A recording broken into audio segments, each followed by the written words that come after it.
സുഹൃത്തുക്കൾ എല്ലാവരും ഓടിനുള്ളിലേക്ക് കടന്നിരിക്കണം എന്ന് അഭ്യർത്ഥിക്കുകയാണ്. നമ്മൾ ഈ സെമിനാറിൻ്റെ അടുത്ത പ്രബന്ധത്തിലേക്ക് കടക്കുകയാണ്. ശ്രീനിവാസൻ പറഞ്ഞ പോലെ തന്നെ പരിചയങ്ങൾക്ക് കൂടുതൽ പരിചയപ്പെടുത്തുകൾക്ക് ഒട്ടും ആവശ്യമില്ലാത്ത ഇന്ന് കേരളത്തിൻ്റെ സാംസ്കാരിക ഭൂമികയിൽ വളരെ ശ്രദ്ധേയമായ പങ്കുവഹിക്കുന്ന തൻ്റെ പ്രഭാഷണങ്ങളിലൂടെ ജനങ്ങളിലേക്ക് ശരിയായ ദിശാബോധം നൽകിക്കൊണ്ടിരിക്കുന്ന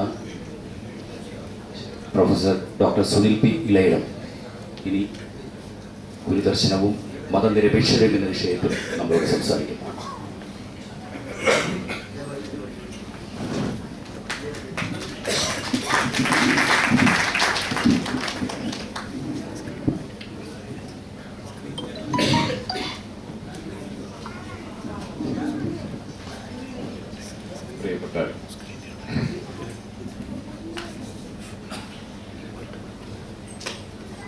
ഗുരുദർശനവും മതനിരപേക്ഷതയും എന്ന വിഷയത്തിൽ വേണമെങ്കിൽ പുറമേക്കൊരു അനൗചിത്യം തോന്നാവുന്നതാണ്.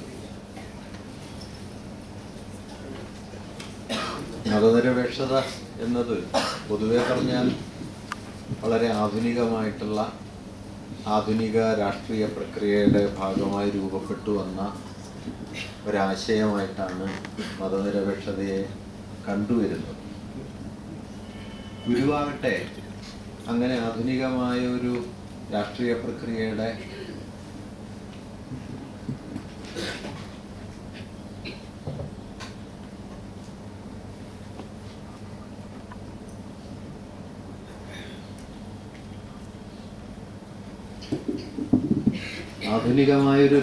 പ്രക്രിയയുടെ ഭാഗമായി ജീവിച്ച ഒരാളല്ല ഗുരു. അദ്ദേഹം ഒരു സന്യാസിയായി ജീവിക്കുകയും ആത്മാന്വേഷണത്തിൻ്റെയും ജീവിതത്തിൻ്റെ പരമമായ പൊരുളെന്ത് എന്നതിനെക്കുറിച്ചുള്ള ആലോചനകളുടെയും മണ്ഡലത്തിൽ വ്യാപരിക്കുകയും ഒക്കെ ചെയ്ത ഒരാളാണ്. അതുകൊണ്ട് ഗുരുവിൻ്റെ വ്യവഹാരവും മതനിരപേക്ഷതയുടെ വ്യവഹാരവും പുറമേക്കെങ്കിലും രണ്ടാണ് എന്ന് പറയാവുന്നതാണ്. അതുകൊണ്ട് എന്താണ് ഗുരുവിൻ്റെ മതനിരപേക്ഷത?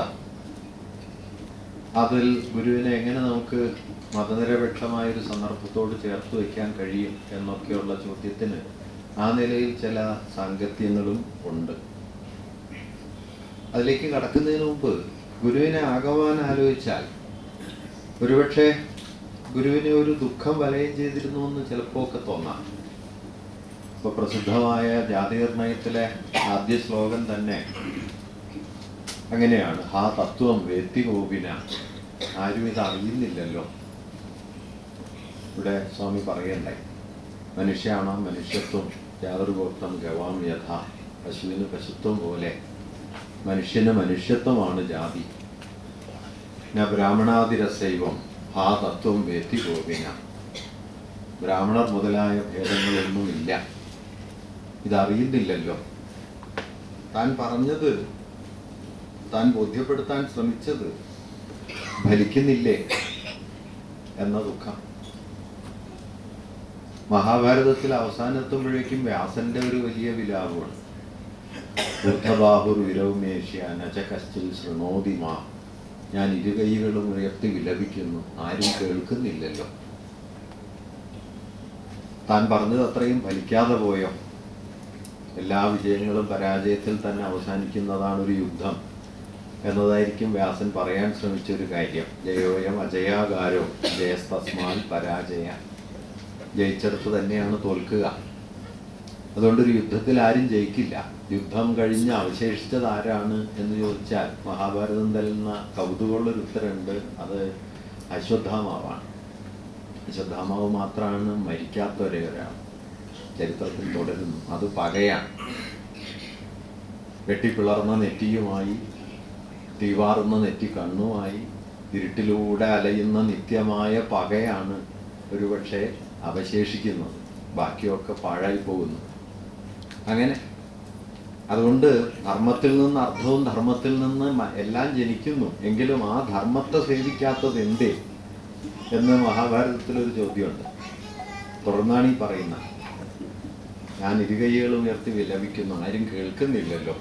ഞാൻ പറഞ്ഞു വന്നത്, ഇങ്ങനെ ഗാന്ധിയിൽ അങ്ങനെ ഉണ്ടായിരുന്നല്ലോ. ഗാന്ധി അവസാന കാലത്തൊക്കെ ടാഗോറിൻ്റെ 2 വരി കവിത പ്രാർത്ഥനാ യോഗങ്ങളിലൊക്കെ ഉദ്ധരിക്കുകയായിരുന്നു. നിങ്ങൾ പറയുന്നത് ആരും കേൾക്കുന്നില്ലെങ്കിൽ തനിയെ നടക്കുക. അങ്ങനെ തങ്ങൾ പറഞ്ഞത് ഫലിക്കാതെ പോകുന്നു എന്ന ഖേദം വലിയ പ്രവാചകരെ ചൂഴ്ന്നു നിൽക്കുന്നുണ്ട് പലപ്പോഴും. ഗുരുവിലും അതുണ്ടായിരുന്നു എന്ന് തോന്നുന്നു. ചിലപ്പോഴൊക്കെ ഈ ഒരു ആശയം ആലോചിച്ചാൽ, ഒരർത്ഥത്തിൽ നമ്മൾ ഇന്ന് തിരിഞ്ഞു നോക്കിയാൽ ഗുരു രൂപപ്പെടുത്തിയെടുക്കാൻ ശ്രമിച്ച ഒരു ജീവിതക്രമം, ഗുരു ലക്ഷ്യം വെച്ചൊരു ജീവിതക്രമം, അത് കരുണയുടെയും അനുകമ്പയുടെയും, നേരത്തെ അരുളെന്ന് പറഞ്ഞില്ല, അനുകമ്പയുടെയും അപരത്വത്തിലേക്ക് ഉന്മുഖമായ, അപരത്വത്തിൽ അധിഷ്ഠിതമായ ആത്മബോധത്തിൻ്റെയും ഒക്കെ ഒരു ലോകം ഒരുപക്ഷെ രൂപപ്പെട്ടില്ല എന്നും വേണമെങ്കിൽ നമുക്ക് കരുതാവുന്നതാണ്. അങ്ങനെ നോക്കിയാൽ അദ്ദേഹത്തിൻ്റെ ദുഃഖത്തിന് ചരിത്രപരമായി വലിയൊരർത്ഥം ഉണ്ട്. അദ്ദേഹം തനിക്ക് ജാതി മതഭേദങ്ങളില്ലെന്നും താൻ ജാതി മതങ്ങൾ വിട്ടിരിക്കുന്നു എന്നും ലോകത്തിൻ്റെ അറിവിനായി പറഞ്ഞ് 100 വർഷം കഴിഞ്ഞതിന് ശേഷം അദ്ദേഹത്തെ ചൊല്ലിയുള്ള ജാതിമത വിചാരങ്ങൾക്ക് പ്രാബല്യം കൂടിയെന്നല്ലാതെ പ്രാബല്യം കുറഞ്ഞു എന്ന് പറഞ്ഞുകൂടാ. പല നിലയിലും പ്രാബല്യം കൂടുകയാണ് ചെയ്തത്. അപ്പോൾ ആ നിലയിലൊക്കെ ഗുരു വിജയിച്ച ഒരാളാണോ? അതുകൊണ്ടാണ് അഴീക്കോട് മാഷ് അവസാനം പുസ്തകം എഴുതിയപ്പോൾ ഗുരുവിൻ്റെ ദുഃഖം എന്നായത്. ആ പുസ്തകം അവസാനിക്കുന്നത് കൗതുകമുള്ളൊരു വാക്യത്തിലാണ്. ഇന്ന് നമുക്ക് നാടൻപാടും ഗുരുമന്ദിരങ്ങളുണ്ട്, ഗുരുവിൻ്റെ പേരിൽ നമുക്ക് വലിയ വഴികളുണ്ട്, കെട്ടിടങ്ങളുണ്ട്, വിദ്യാലയങ്ങളുണ്ട്, തലസ്ഥാനങ്ങളിൽ സഭാമന്ദിരങ്ങളുണ്ട്, അവധി ദിവസങ്ങളുണ്ട്, ആഘോഷങ്ങളുണ്ട്. പക്ഷേ ഹൃദയത്തിലോ ആ ചോദ്യം ഉദിക്കുന്നില്ല. അങ്ങനെ ഒരു ഹൃദയാനുഭവമായി തീരുന്ന ഗുരു എന്നത് ഉദിക്കാത്തൊരു ചോദ്യമായി ബാക്കി നിൽക്കുന്നു എന്ന് അദ്ദേഹം അതിൽ പറയാൻ ശ്രമിക്കുകയും ചെയ്യുന്നു. അതുകൊണ്ട് ഞാൻ പറഞ്ഞു വരുന്നത്, ഗുരുവിൻ്റെ മതം എന്ന് പറയുന്ന ഒരാശയത്തിൽ പുറമേക്കെങ്കിലും തോന്നാവുന്ന ഒരു വൈരുദ്ധ്യത്തെ പരിഹരിക്കുന്ന ഒരു തലം വാസ്തവത്തിൽ ഗുരുവിലുണ്ട്. ഞാൻ അതിനെക്കുറിച്ചാണ് ചില കാര്യങ്ങൾ പറയാൻ ശ്രമിക്കുന്നത്. ഇപ്പോൾ ആരായിരുന്നു ഗുരു?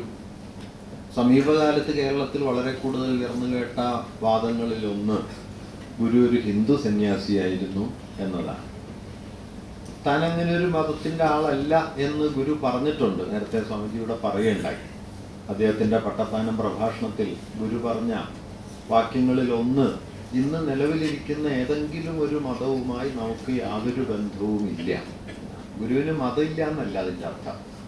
മതമുണ്ട്, പക്ഷെ നിലവിലുള്ള മതങ്ങളിനോടൊന്നിനോടും പ്രത്യേകിച്ചൊരു പരിഗണനയില്ല.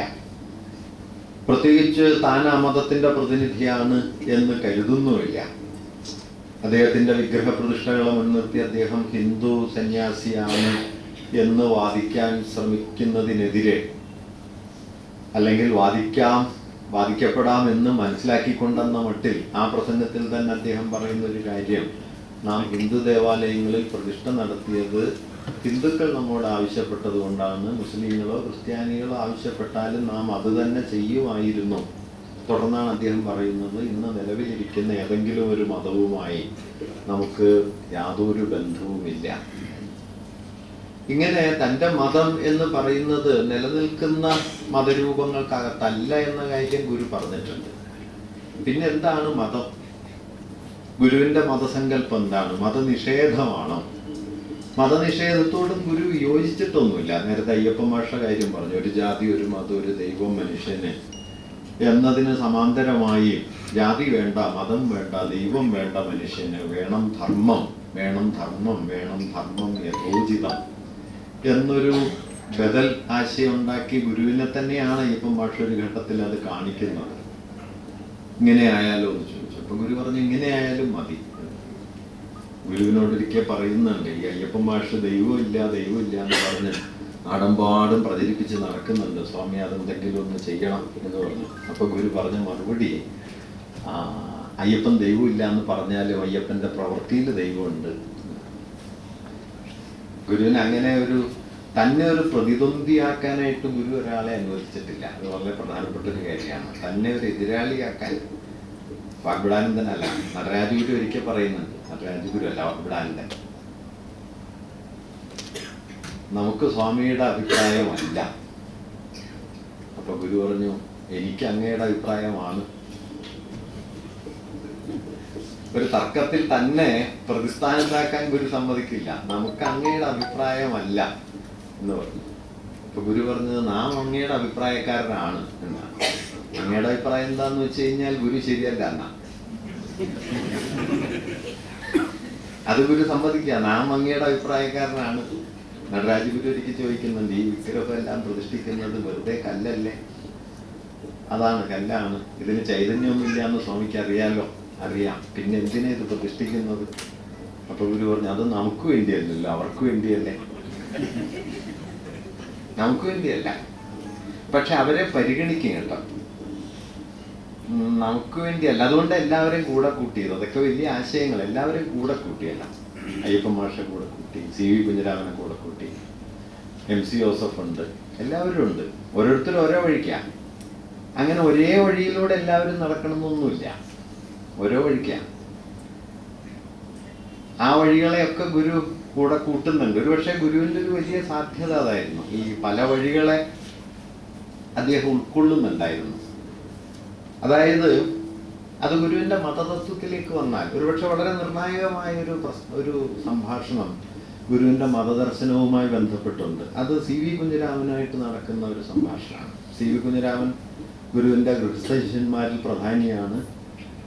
പിന്നെ മതം മാറണമെന്ന് കരുതിയിരുന്ന ഒരാളാണ് സി വി കുഞ്ഞിരാമൻ. ബുദ്ധമതമാണ് ഒരുവിധം രക്ഷപ്പെടാവുന്ന ഒരു മതം. ഒരിക്കൽ പറയുന്നുണ്ട്, സ്വാമി ബുദ്ധമതത്തിൽ ചേരാൻ പോകുന്നു എന്ന് അറിഞ്ഞിട്ട് ആളുകൾക്കൊക്കെ സ്വാമിയോട് നല്ല ബഹുമാനമായിട്ടുണ്ട്. അപ്പൊ സ്വാമി പറയുന്നുണ്ട്, അത് നന്നായി, ബഹുമാനമായല്ലോ. ഒരുപാട് കമന്റുകൾ ഇങ്ങനെയുണ്ട് ചെറുതായിട്ട്. കുഞ്ഞിരാമൻ്റെ വീട്ടിലൊരിക്കൽ ചെന്നപ്പോ അന്ന് മത്സ്യമില്ല, അന്ന് സ്വാമി എല്ലാം മത്സ്യമില്ല. അപ്പോ സി വി കുഞ്ഞിരാമൻ മത്സ്യം കഴിക്കുന്ന ആളാണ്. അപ്പൊ ഗുരു ചോദിച്ചു, ഇന്ന് മത്സ്യമില്ലേ? അപ്പൊ കുഞ്ഞിരാമൻ പറഞ്ഞു, ഇന്നില്ല, എപ്പോഴും വേണമെന്നില്ല സ്വാമി, കിട്ടിയാൽ കഴിക്കുക, അത്രയേ ഉള്ളൂ.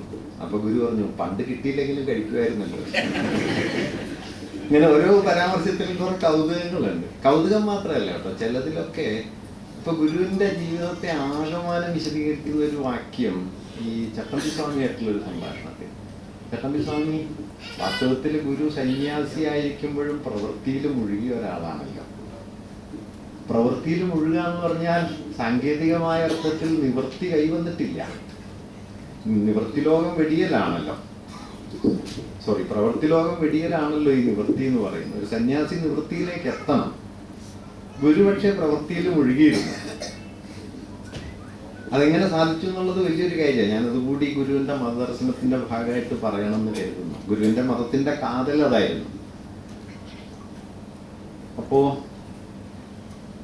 കുറച്ചൊരു മനവെച്ച സംഭാഷണമാണ് ചട്ടമ്പി സ്വാമി നടത്തിയത്. ഇപ്പൊ പ്രവൃത്തിയാരാണല്ലേ എന്ന്. അപ്പൊ ഗുരു പറഞ്ഞു, പ്രവൃത്തിയുണ്ട്, ആരില്ല. പ്രവൃത്തിയുണ്ട്. ഈ ആര് എന്ന് പറയണത് ഒരർത്ഥത്തിൽ നോക്കിയാല് തന്റെ പ്രവൃത്തിയുടെ ഉടമാവകാശം തനിക്ക് തന്നെയാണെന്നുള്ള ഒരു കരുതലുണ്ടല്ലോ, അതില്ല. പ്രവൃത്തിയുണ്ട്. അതുകൊണ്ട് പ്രവൃത്തി ഉള്ളപ്പോഴും പ്രവൃത്തിയിൽ താനില്ല. അതുകൊണ്ട് ആരില്ല, ആരില്ല, പ്രവൃത്തിയുണ്ട്. ഇത് ഗുരു കൊണ്ടുവന്ന വളരെ പ്രധാനപ്പെട്ട ഒരാശയമാണ്. കാരണം ഈ ലോകത്തെ വെടിയാണോ വേണ്ടത്, ലോകത്തോട് സ്നേഹം ഉണ്ടാവുകയാണോ വേണ്ടത്? ലോകത്തെ വെടിഞ്ഞതാണ്. വെടിയലായിരുന്നു സന്യാസത്തിന്റെ ഒരു വഴി, പരമ്പരാഗതമായ വഴി. ഗുരു ലോകത്തെ അപാരമായി സ്നേഹിക്കാൻ തുടങ്ങി. ആ സ്നേഹത്തെയാണ് ഗുരു കരുണയെന്നും പിന്നെ അവസാനം അനുകമ്പ എന്ന് പറയുമല്ലോ. കരുണ എന്നുള്ള വാക്ക് വേണ്ടത്ര പര്യാപ്തമാണോ എന്ന് അറിഞ്ഞുകൂടാ. ആ അനുകമ്പയിലേക്ക് എത്തുന്നത് ഈ താനല്ലാത്തതിലേക്ക് പരിപൂർണമായി തന്നെ തുറന്നിടുന്ന ഒരു മനസ്സിനെയാണ് അനുകമ്പ. താനല്ലാത്തതിലേക്ക്. അത് മുമ്പ് ആത്മോപദേശത്തിൽ പറയും. ആത്മോപദേശത്തിലെ കാതലായ വാക്ക് ഏതാണെന്ന് ചോദിച്ചു കഴിഞ്ഞാൽ അപരം എന്നുള്ള വാക്കാണ്. അത് വളരെ പ്രധാനപ്പെട്ട വാക്കാണ്, അപരം. ആത്മത്തിലുടനീളം ഇങ്ങനെ അപരത്വം സ്ഥാപിച്ചുകൊണ്ടിരിക്കും. അപരത്വത്തിൽ ഊന്നിയിട്ടാണ് ആത്മ, അപരനിരാസല്ല. ഇത് ഞാൻ പറഞ്ഞു എന്താന്ന് വെച്ചാൽ ഈ സി വി കുഞ്ഞിരാമനായിട്ടുള്ള സംഭാഷണത്തില് സി വി കുഞ്ഞിരാമൻ ഗുരുവിനോട് ചോദിക്കുന്ന ഒരു കാര്യം, സ്വാമി പറഞ്ഞതൊക്കെ മനസ്സിലായി, ഈ മനുഷ്യർക്ക് ഒരു ദൈവമാണെന്നുള്ളത് ശരിയാണ്, മനുഷ്യരെല്ലാവരും ഒരു ജാതിയാണെന്ന് പറയുന്നത് ശരിയാണ്, പക്ഷെ ഒരു മതമാണ് എന്ന് പറയുന്നത് അത്ര ശരിയാണ്. ചരിത്രത്തിൽ പല മതങ്ങളല്ലേ, അതെല്ലാം പല ആചാരങ്ങളല്ലേ, എങ്ങനെ ഒരു മതമാവും? ഇക്കാര്യം കുറച്ചുകൂടി വിശദീകരിക്കേണ്ടതുണ്ട്. അപ്പോ നാരായണ ഗുരു പറയുന്ന പ്രധാനപ്പെട്ട ഒരു കുറച്ച് കാര്യങ്ങളുണ്ട്. ഗുരു അവിടെ അതിൻ്റെ ഏകദേശ സാരം ഇതാണ്. ഗുരു ചോദിക്കുന്നത്, എന്താണ് മതം? മതം എന്ന് പറയുന്നത് എന്തിനെയാണ്? മതത്തിൻ്റെ കാതലായ തത്വങ്ങളെയാണോ മതമായി കാണുന്നത്? മതത്തിൻ്റെ ആചാരങ്ങളെയാണ്? അവിടെയാണ് അദ്ദേഹത്തിൻ്റെ പ്രസിദ്ധമായ ഒരു വാക്യം വരുന്നത്, ഹിന്ദു മതം എന്നൊരു മതമേ ഇല്ലല്ലോ. ഇത് ഗുരുവിൻ്റെ വാക്യമാണ് കേട്ടോ. ഹിന്ദു മതം എന്നൊരു മതമേ ഇല്ലല്ലോ. പല മതങ്ങൾ അദ്ദേഹം പറയുന്നു. സാഖ്യമതം, വൈശേഷിക മതം, ശൈവമതം, ശാക്തേയം, വൈഷ്ണവം, ലോകായതം, വൈശേഷികം, ഇങ്ങനെ പല കാലങ്ങളിൽ പല ആചാര്യന്മാരാൽ ഉണ്ടാക്കപ്പെട്ട ആശയങ്ങളെയും ക്രമീകരണങ്ങളെയും ക്രോഡീകരിച്ച് ഒരു പേരിട്ട് വിളിക്കുകയല്ലേ ചെയ്യുന്നത്. തുടർന്ന് അദ്ദേഹം ചോദിക്കുന്നുണ്ട്, അങ്ങനെ പല കാലങ്ങളിൽ പല ആചാര്യന്മാരാൽ രൂപപ്പെടുത്തപ്പെട്ടവയെ കൂട്ടിയിണക്കി ഒരു പേരിട്ട് ഒരു മതമായി സങ്കല്പിക്കാമെങ്കിൽ പല മതങ്ങളിലെ ആശയങ്ങളെ ചേർത്ത് വെച്ച് ഏകമതം എന്ന് സങ്കല്പിച്ചാൽ എന്താണ് തകരാറ്? ഇതാണ് ഗുരു മതം എന്ന് കരുതിയ ഒരു കാര്യം. അവിടെയാണ് ഈ പ്രശ്നം വരുന്നത്. എന്താണ് മതം? മതം ഏകമതമായി നിങ്ങൾക്ക് മതത്തെ സങ്കല്പിക്കാൻ കഴിയണമെങ്കിൽ മതം എന്തായിരിക്കണം? മതം അതിൻ്റെ മൂല്യങ്ങളായിരിക്കണം. മതം വാഗ്ദാനം ചെയ്യുന്ന, ഞാൻ മറ്റൊരു വാക്ക് പറയുകയാണ്, മതം വാഗ്ദാനം ചെയ്യുന്ന നൈതിക മൂല്യങ്ങളായിരിക്കണം. ധാർമ്മിക മൂല്യം എന്നുള്ളത് ഒരു സദാചാര യുക്തി കൊണ്ട് വല്ലാതെ വഷളായിപ്പോയൊരു വാക്കായിപ്പോൾ നമ്മുടെ ഭാഷയിൽ. ചില വാക്കങ്ങനെ കേടായിപ്പോകും. അങ്ങനെ ഈ ധാർമ്മികത എന്ന് പറയുന്നത് ഇപ്പോൾ വല്ലാതെ കേടായിപ്പോയി. വാസ്തവത്തിൽ നല്ല വാക്കാ ധർമ്മം.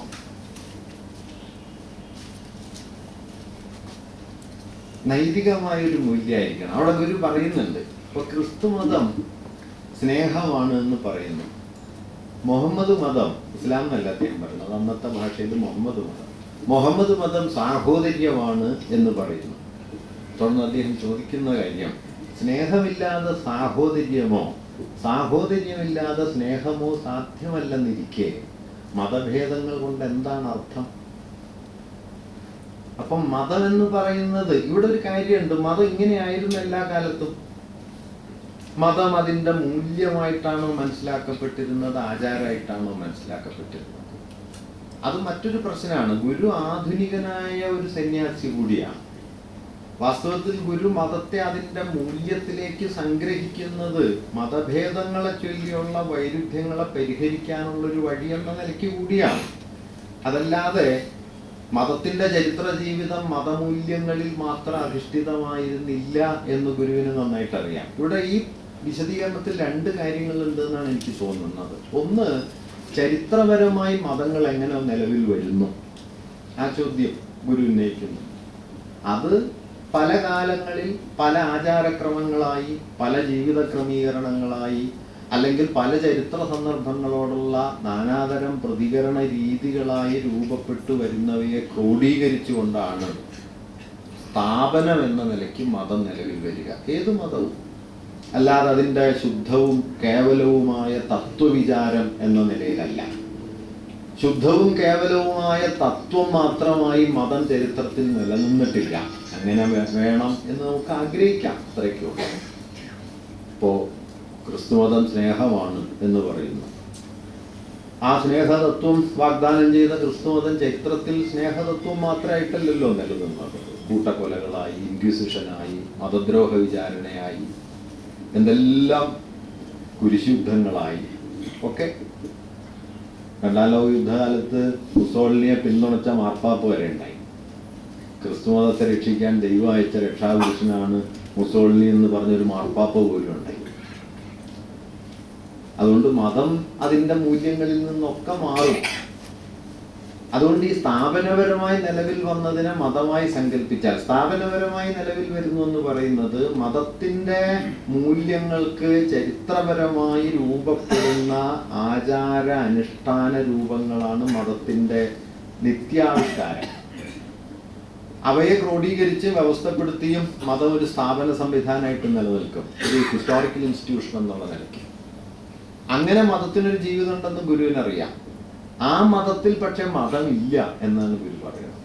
ഇതാണ് പ്രധാനപ്പെട്ട പോയിന്റ്. ആ മതത്തിൽ മതമില്ല. അതുകൊണ്ടാണ് ഹിന്ദു മതം എന്നൊരു മതമേ ഇല്ലല്ലോ എന്ന് പറയുന്നത്. അത് ഹിന്ദു മതത്തിന് മാത്രം ബാധകമായ കാര്യമല്ല. ഗുരു അത് ആ സന്ദർഭത്തിൽ പറയുന്നുണ്ട്.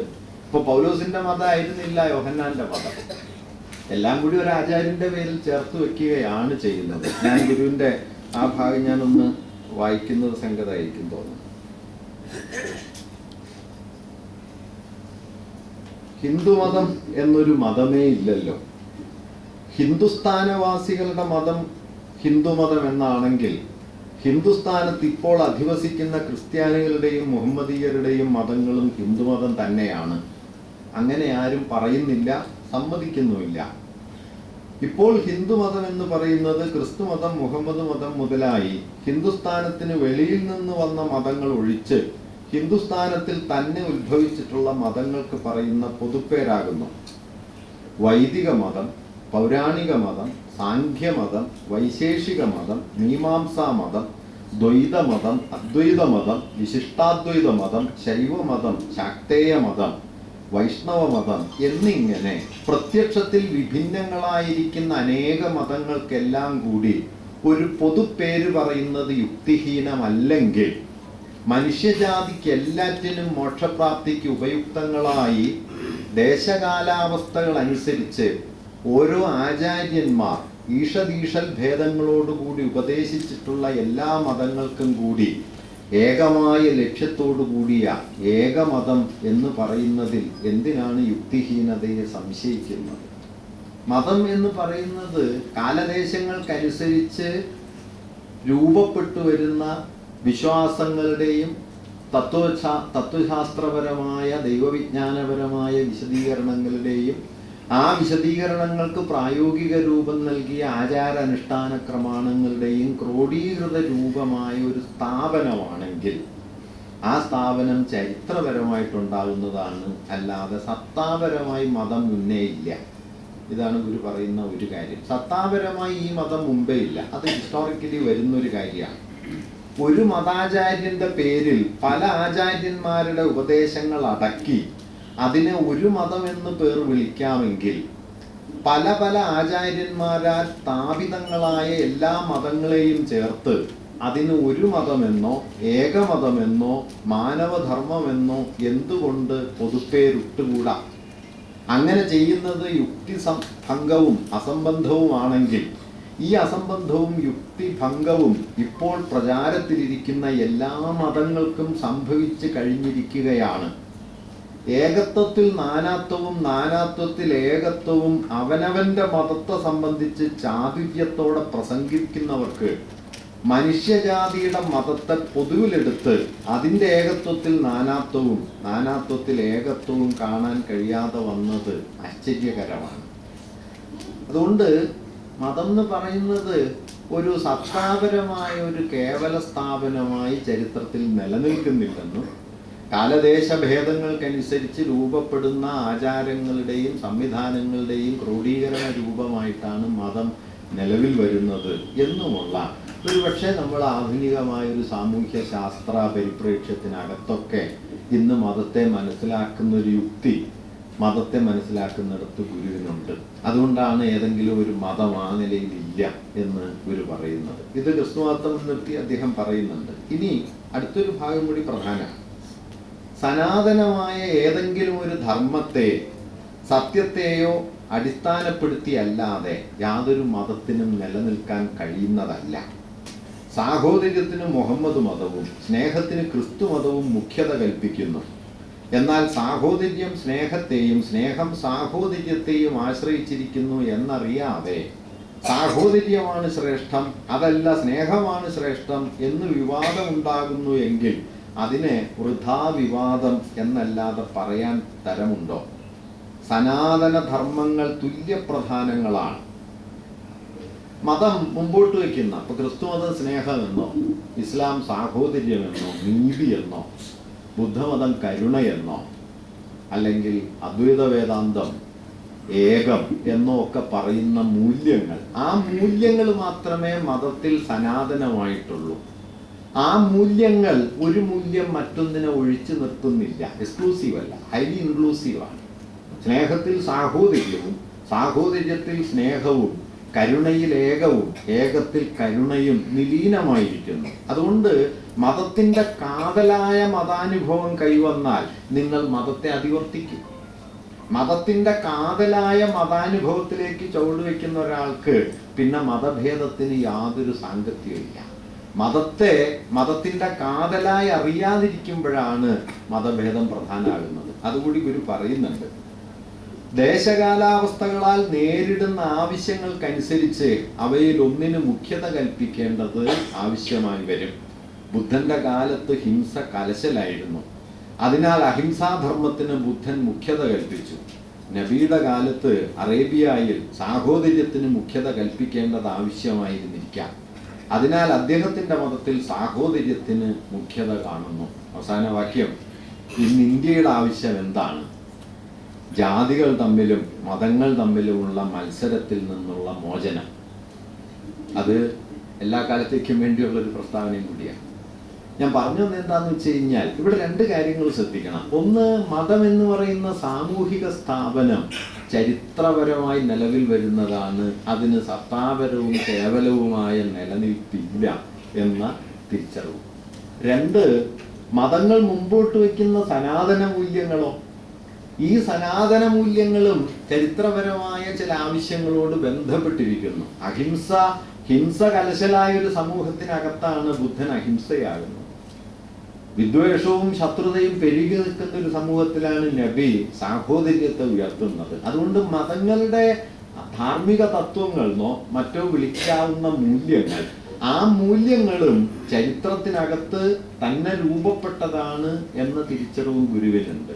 ഗുരു പക്ഷേ ഈ മൂല്യങ്ങൾ അന്യോന്യം പ്രവർജകമല്ല, ഒഴിച്ചു നിർത്തുന്നവയല്ല, പരസ്പരം വിരോധിക്കുന്നില്ല എന്നതുകൊണ്ട് ഒരു മതത്തിന്റെ അനുഭവത്തിനകത്ത് നിൽക്കുന്ന ഒരാൾക്ക് മറ്റൊരു മതത്തെ ഉൾക്കൊള്ളുന്നതിൽ, മറ്റൊരു മതാനുഭവത്തെ ഉൾക്കൊള്ളുന്നതിൽ എന്താ പറയാ, യാതൊരു വൈരുദ്ധ്യവുമില്ല എന്നാണ് അദ്ദേഹം പറയുന്നത്. ഇങ്ങനെ മൂല്യങ്ങളുടെ സനാതനത്വത്തെ ഒരു ഭാഗത്ത് ഉറപ്പിക്കുക, മറ്റൊരു ഭാഗത്ത് മൂല്യങ്ങൾ ചരിത്രപരമാണ് എന്ന് പറയുക, ഇത് രണ്ടും പരസ്പര വിരുദ്ധമല്ല എന്ന് സ്ഥാപിക്കുക.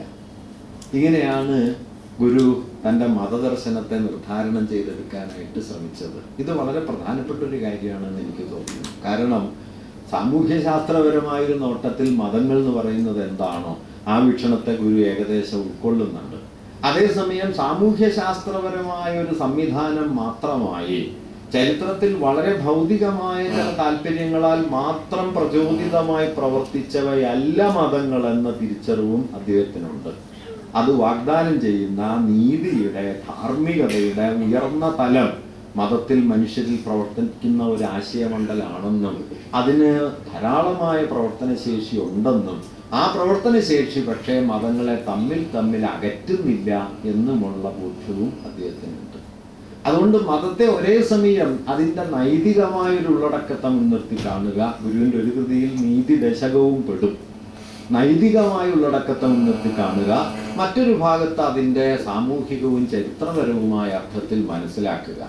സാമൂഹികവും ചരിത്രപരവുമായ അർത്ഥത്തിൽ മതങ്ങൾ തമ്മിൽ വൈരുദ്ധ്യം വരുന്നത് മതങ്ങളെ അതിൻ്റെ കാതലായ ഹൃദയാനുഭവമായി ഉൾക്കൊള്ളാതെ മതത്തെ അതത് കാലങ്ങൾ രൂപപ്പെടുത്തുന്ന ആചാരവ്യവസ്ഥകളായി മനസ്സിലാക്കുമ്പോഴാണ്.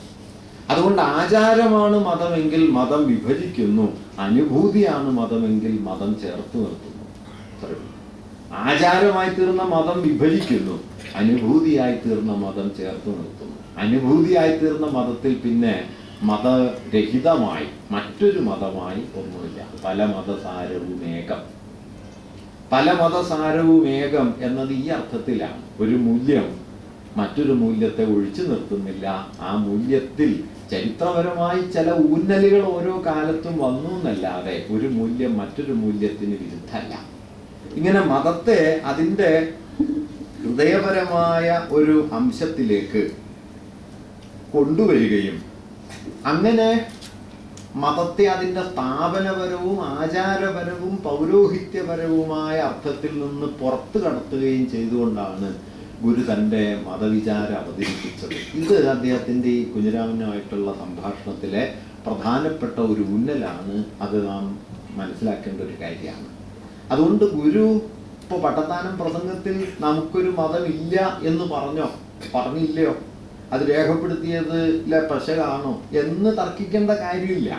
ആത്മോപദേശത്തിലെയും കുഞ്ഞിരാമനുമായിട്ടുള്ള സംഭാഷണത്തിൻ്റെയും ഒക്കെ കാതലിലേക്ക് നോക്കിയാൽ ഗുരുവിൻ്റെ മതബോധം എന്ന് പറയുന്നത് പട്ടത്താനം പ്രസംഗത്തിൽ അവസാന വാക്യത്തിലുണ്ട്. ഇന്ന് നിലനിൽക്കുന്ന ഏതെങ്കിലും ഒരു മതവുമായി നമുക്ക് യാതൊരു ബന്ധവുമില്ല. ആ മതത്തിൻ്റെ ആചാരപരവും സ്ഥാപനപരവുമായ ഉള്ളടക്കത്തിലല്ല, ആ മതത്തിൻ്റെ ഹൃദയാനുഭവത്തിലാണ് ഊന്നലെങ്കിൽ അതിൽ പിന്നെ മറ്റൊരു മതത്തെ ഒഴിച്ചു നിർത്തേണ്ട കാര്യമില്ല. ഗുരുവിനോട് ഒരു ക്രൈസ്തവ പുരോഹിതൻ വന്ന് നടത്തുന്ന സംഭാഷണമുണ്ട്. ക്രിസ്തുമതത്തെക്കുറിച്ച് വളരെ ദീർഘമായി സംസാരിച്ചതിന് ശേഷം ഗുരുവിനോട് പറയും, സ്വാമി ക്രിസ്തുമതത്തിൽ ചേരണം എന്ന് പറയും. അപ്പോൾ ഗുരു ചോദിക്കും, താങ്കൾക്ക് എത്ര വയസ്സായി? അപ്പോൾ പറയും 40 വയസ്സായി. അപ്പോൾ ഗുരു പറയുന്ന വാക്യം, ഞാൻ താങ്കൾ ജനിക്കുന്നതിന് മുമ്പേ ക്രിസ്ത്യാനിയാണല്ലോ, പ്രത്യേകിച്ച് ചേരാൻ പറ്റില്ല, ഓൾറെഡി ആണ്. അത് വെറുതെ തമാശയ്ക്ക് പറയുന്നതല്ല. ഗുരുവിൻ്റെ ഓരോ വാക്യത്തിലും വാസ്തവത്തിൽ ഗുരുവിനെ മനസ്സിലാക്കാൻ ഗുരുവിൻ്റെ സിദ്ധാന്തങ്ങളെക്കാളൊക്കെ ഈ ദാർശനിക ഗ്രന്ഥങ്ങളെക്കാളൊക്കെ ഓരോ സന്ദർഭത്തിൽ ഗുരു നടത്തിയ ഇത്തരം വാക്കുകൾക്ക് നടത്തിയ പ്രയോഗങ്ങൾക്ക് ഇടപെടലുകൾക്കൊക്കെ വലിയ അർത്ഥമുണ്ട് എന്ന് പലപ്പോഴും തോന്നിയിട്ടുണ്ട്. ഇപ്പോൾ ഗുരുവിൻ്റെ യാത്രാമധ്യേ ഗുരുവിനോട് ചോദിക്കണ്ടല്ലോ, എന്താണ് പേര്? പറയും നാരായണൻ എന്നാണ്. എന്താണ് ജാതി? പറയാത് കണ്ടിട്ട് മനസ്സിലായില്ലേ? പറയില്ല എന്ന് പറയും. കണ്ടിട്ട് മനസ്സിലായെങ്കിൽ പിന്നെ പറഞ്ഞാൽ എങ്ങനെ മനസ്സിലാവും? ആ വാക്യത്തിന്റെ അർത്ഥം മറ്റേ ആൾക്ക് മനസ്സിലാവാൻ 2-3 പതിറ്റാണ്ടെങ്കിലും കഴിയണം. അപ്പോഴൊന്നുമല്ല, കാരണം ചരിത്രം ഒരുപാട് തിരിഞ്ഞാൽ അർത്ഥം മനസ്സിലാവുന്ന ഒരു കാര്യമാണ്.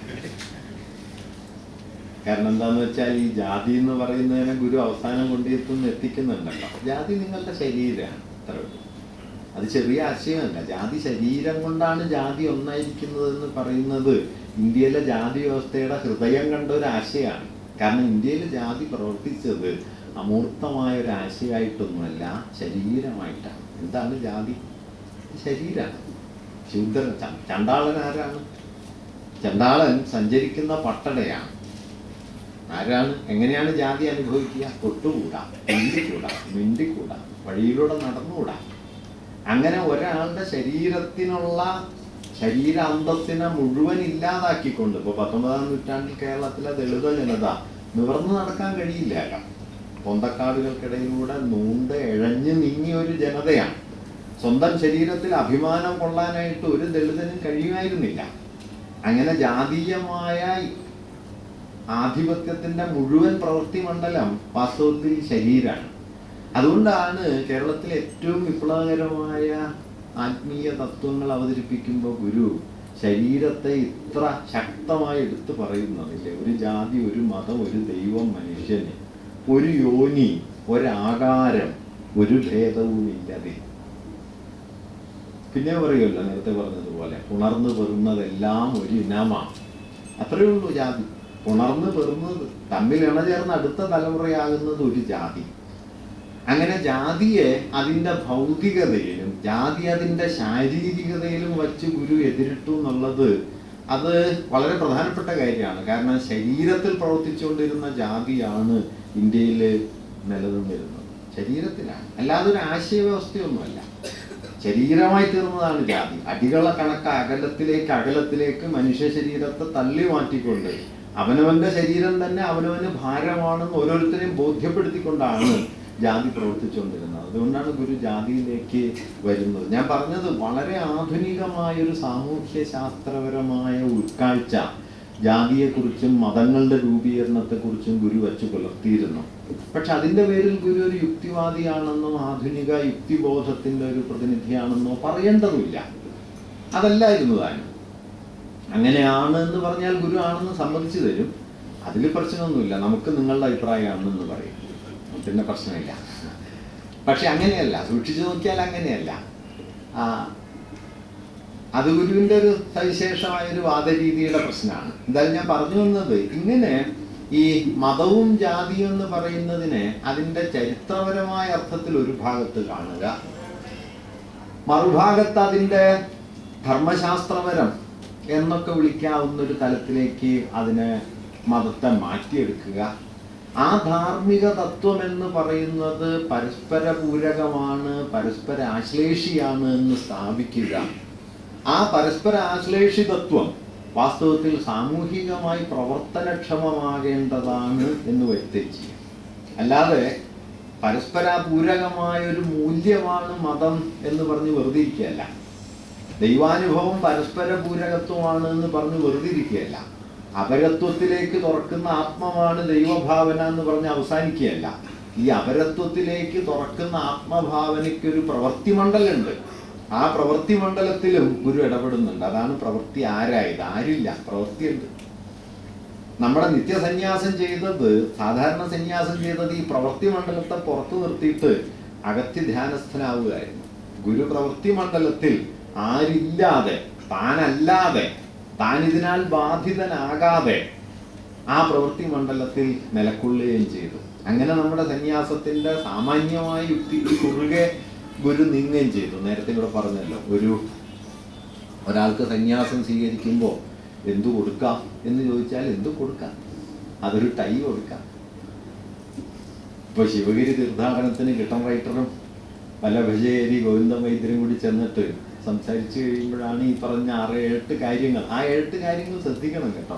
7 കാര്യങ്ങൾ ഈശ്വരഭക്തി എന്ന കാര്യം മാറ്റിവെച്ചാൽ ബാക്കി 7 കാര്യങ്ങളും ഒരു ആധുനിക സമൂഹത്തിന്റെ അടിസ്ഥാനാശയങ്ങളാണ്. കൃഷി, വിദ്യാഭ്യാസം, ശുചിത്വം, കൈത്തൊഴിൽ, സാങ്കേതിക വിദ്യ. ഇതൊന്നും സാധാരണ നിലക്കൊരു സന്യാസി പറയില്ലല്ലോ. സാധാരണ നിലക്കൊരു സന്യാസിയുടെ പരിഗണനയിൽ വരുന്ന വിഷയങ്ങളൊന്നുമല്ല. കിട്ടംവൈറ്ററോട് ചോദിക്കുന്നുണ്ട്, ഈ തീർത്ഥാടനം തുടങ്ങിയിട്ട് എന്തിനാണ്? അപ്പൊ കിട്ടംവൈറ്റർ പറയും, എല്ലാവർക്കും വന്നു കൂടാല്ലോ. ഇപ്പോൾ ക്ഷേത്രങ്ങളിലൊന്നും എല്ലാവർക്കും പോകാൻ പറ്റുന്നില്ല, നമ്മുടെ ആളുകൾക്ക് ഒത്തുകൂടാൻ കഴിയുന്നില്ല. അങ്ങനെയാണ് ഗുരു സമ്മതിക്കുന്നത്. അപ്പൊ തീർത്ഥാടനം ആകാൻ തീരുമാനിച്ചപ്പോൾ ഗുരു ചോദിച്ചു, തീർത്ഥാടനത്തിന് എന്താ ചെയ്യാനുള്ളത് വന്നിട്ട്? അപ്പൊ വന്നിട്ട് എല്ലാവരും പ്രാർത്ഥിച്ചു വണങ്ങണം എന്നല്ല പറഞ്ഞത്. വന്നിട്ട് എല്ലാവരും ഈശ്വര കൃപ കിട്ടണമെന്ന് പറഞ്ഞ് പ്രാർത്ഥിച്ചു വണങ്ങണം എന്നല്ല. വളരെ ആധുനികമായ മൂല്യങ്ങളാണ്. ശുചിത്വം നോക്കൂ, ഹൈജീൻ എന്നൊക്കെ പറയുന്നത് ആധുനികതയുടെ എത്രയോ വളരെ പ്രധാനപ്പെട്ട ആശയമാണ്. ഒരുപക്ഷെ ക്രൈസ്തവ മിഷണറി ബന്ധങ്ങളും ഒക്കെ ആ കാലത്ത് ഈ ആശയങ്ങളെ കൊണ്ടുവരുന്നുണ്ടാവും. നമ്മൾ ഈ നവോത്ഥാനം എന്ന് പറയുന്നത് വാസ്തവത്തിൽ ഇങ്ങനെ എത്രയോ വിപുലമായൊരു പ്രക്രിയയാണ്. നമ്മൾ ഈ പരമ്പരാഗതമായി ചർച്ച ചെയ്ത് നാരായണഗുരു, ചട്ടമ്പിസ്വാമി എന്ന് പറഞ്ഞ് 3 പേരും പറഞ്ഞ് ഈ നവോത്ഥാനത്തിന്റെ ചരിത്രം അവസാനിപ്പിച്ചതുകൊണ്ട് ഇതിൽ ബാക്കി എന്തൊക്കെ ഘടകങ്ങളുണ്ട്. അച്ചടി വരുന്നു, വിദ്യാഭ്യാസം വരുന്നു, സംരംഭത്വങ്ങൾ വരുന്നു, അങ്ങനെ എന്തല്ല ഒരുപാട് കാര്യങ്ങൾ വരുന്നു. ഗുരു ഇതിലൂടെ ഒക്കെ സഞ്ചരിക്കുന്നുണ്ട്. ഇപ്പോൾ സ്വാമി പറയുമായിരുന്നു, പാടപ്പുറം ബാവയോട് കേരളത്തിൽ ആദ്യത്തെ തൊഴിലാളി പ്രസ്ഥാനം ഉണ്ടാക്കാൻ നിർദ്ദേശിക്കുന്നത് ഗുരുവാണല്ലോ. ചെറിയ കാര്യമല്ല. ഒരു സന്യാസിക്ക് സാധാരണ നിലക്ക് ആലോചിക്കാൻ പറ്റൂല. ട്രേഡ് യൂണിയൻ ഉണ്ടാക്കണം എന്നാ പറയണത്. ആദ്യത്തെ കേരളത്തിലെ ട്രേഡ് യൂണിയന്റെ പ്രേരണാശക്തിയായി പാടപ്പുറം ബാവയുടെ പുറകിൽ നിൽക്കുന്നത് നാരായണ ഗുരുവാണ്. നാരായണ ഗുരുവിന്റെ ഏറ്റവും പ്രസിദ്ധമായ മുദ്രാവാക്യം നോക്കൂ. ഒരു സന്യാസിയുടെ മുദ്രാവാക്യം അല്ലല്ലോ സാധാരണ നിലക്ക്. സംഘടിച്ച് ശക്തരാകുക, വിദ്യ കൊണ്ട് പ്രബുദ്ധരാകുക. വളരെ ആധുനികമായ ആശയങ്ങളാണ്. ഞാൻ പറഞ്ഞത് ഇങ്ങനെ പഴയ നാടുവാൻ ഒന്നുകൂടി കൃത്യമായിട്ട് പറഞ്ഞാൽ നമുക്ക് സന്യാസം തന്നത് ബ്രിട്ടീഷുകാർ. വ്യക്തമാണല്ലോ. 1-ാം ലോക യുദ്ധകാലത്ത് ഗുരു പറഞ്ഞു, ബ്രിട്ടീഷുകാർ ജയിക്കാൻ നമ്മളൊക്കെ പ്രാർത്ഥിക്കണം എന്ന് പറഞ്ഞു. 1-ാം ലോക യുദ്ധകാലത്ത് ബ്രിട്ടീഷുകാർക്ക് ജയിക്കാൻ വേണ്ടി ആളുകൾ ബ്രിട്ടീഷ് സേനയിൽ ചേരണം എന്ന് ആവശ്യപ്പെട്ട ഒരാളായിരുന്നു കേട്ടോ മഹാത്മാഗാന്ധി. അത് ഉദ്ധരിച്ചിട്ടാണ് നമ്മുടെ അരുന്ധതി റായ് ബ്രിട്ടീഷ് ഏജന്റ് ആയിരുന്നു ഗാന്ധി എന്ന് പറയുന്നത്. ഗാന്ധിയുടെ ഒക്കെ ഒരു ഗുണം എന്താ വെച്ചാൽ നിങ്ങൾക്ക് എങ്ങനെ വേണമെങ്കിലും ഉദ്ധരിക്കാം. 100 വോളിൽ എഴുതിയിട്ടുണ്ട്. ഏതാണ്ട് മൂപ്പര് പറഞ്ഞതിൻ്റെ ഇതൊക്കെ മൂപ്പര് തന്നെ എഴുതിയിട്ടുണ്ട്. അതുകൊണ്ട് ഉദ്ധരിച്ച് ഉണ്ടാക്കാനാണെങ്കിൽ ഒരു പ്രയാസമില്ല ഗാന്ധിയൊക്കെ. അതുകൊണ്ടാണ് ഗാന്ധി പറഞ്ഞത്, ഞാനൊരു വിഷയത്തിൽ പല അഭിപ്രായങ്ങൾ പറഞ്ഞിട്ടുണ്ടെങ്കിൽ ഏറ്റവും അവസാനം പറഞ്ഞത് എൻ്റെ അഭിപ്രായമായിട്ട് എടുക്കാവുള്ളൂ എന്ന് ഗാന്ധി പറഞ്ഞിട്ടുണ്ട്. അതിൽ സൂക്ഷിച്ചു നോക്കിയാൽ അതിൻ്റെ അർത്ഥം എന്താ വെച്ചാൽ അതും എടുക്കണ്ട, 6 കൊല്ലം കൂടി ജീവിച്ചെങ്കിൽ പുള്ളി പിന്നെ മാറ്റി പറഞ്ഞു. ഇത് അവസരവാദമൊന്നുമല്ല കേട്ടോ. ജീവിതത്തിൻ്റെ മുഖത്ത് നോക്കി കാണുന്ന സത്യം പറയാൻ ശ്രമിക്കുന്ന ഒരാൾക്ക് പറഞ്ഞു തന്നെ പറഞ്ഞുകൊണ്ടിരിക്കാനൊന്നും പറ്റില്ല. അവർ മാറിക്കൊണ്ടിരിക്കും. അങ്ങനെ വലിയ മനുഷ്യരൊക്കെ മാറും, അല്ലാത്തവർ ഉറച്ചു നിൽക്കും. ബസവേശ്വരന്റെ കവിതയിൽ പറയുന്നുണ്ട്, ഉറച്ചു നിന്നവൻ ഒലിച്ചു പോയി, ചലിച്ചിരുന്നവർ പിടിച്ചു നിന്നു. വലിയ വാക്യാണ്. ഉറച്ചു നിന്നവൻ ഒലിച്ചു പോയി, ചലിച്ചിരുന്നവർ പിടിച്ചു നിന്നു. ചലിച്ചിരിക്കുക എന്ന് പറഞ്ഞാൽ ഈ കാലത്തിനോടൊപ്പം നിൽക്കല, ചരിത്രത്തിന്റെ പ്രവാഹങ്ങളെ ഉൾക്കൊള്ളാനുള്ള ആന്തരിക ശേഷി ഉണ്ടാവുക എന്നുള്ള, വലുതാവുക എന്നുള്ള, തുറക്കുക എന്നുള്ളത്. ഗുരു അങ്ങനെ തുറന്നുകൊണ്ടേയിരുന്ന ഒരാളാണ്. അതുകൊണ്ടാണ് ഇപ്പൊ വിഗ്രഹം പ്രതിഷ്ഠിച്ചു. ഇപ്പൊ കേരളത്തിന്റെ ചരിത്രത്തിലെ ഏറ്റവും വലിയ പ്രതിഷ്ഠാപനം ഗുരുവിൻ്റെതാണ്. ചരിത്രത്തിലെ ഏറ്റവും വലിയ ഇൻസ്റ്റലേഷൻ എന്ന് പറഞ്ഞാൽ അങ്ങനെയാണല്ലോ. മലയിറങ്ങി വരുന്നു, നെയ്യാറിൽ മുങ്ങി നേരുന്നു, ഒരു കല്ലെടുക്കുന്നു. ആശാൻ എഴുതിയിട്ടുള്ളത്, കല്ലെടുത്ത് അദ്ദേഹം 3 മണിക്കൂറോളം ധ്യാനസ്ഥനായി നിന്നു. ആ സമയത്തൊക്കെ ഗുരുവിന്റെ കണ്ണുകൾ നിറഞ്ഞൊഴുകിയിരുന്നു എന്നാണ്. ആരെ ചൊല്ലിയായിരിക്കും ഗുരു കരഞ്ഞത്? അത് ഞാൻ വെറുതെ എഴുതിയതാണെന്നൊന്നും കരുതുന്നില്ല കേട്ടോ. ഗുരുവിനൊരു പരിവേഷിക്കട്ടെ എന്ന് എഴുതിയിട്ടൊന്നല്ല. അത് കണ്ണുകൾ നിറഞ്ഞൊഴുകിയിട്ടുണ്ടാവും.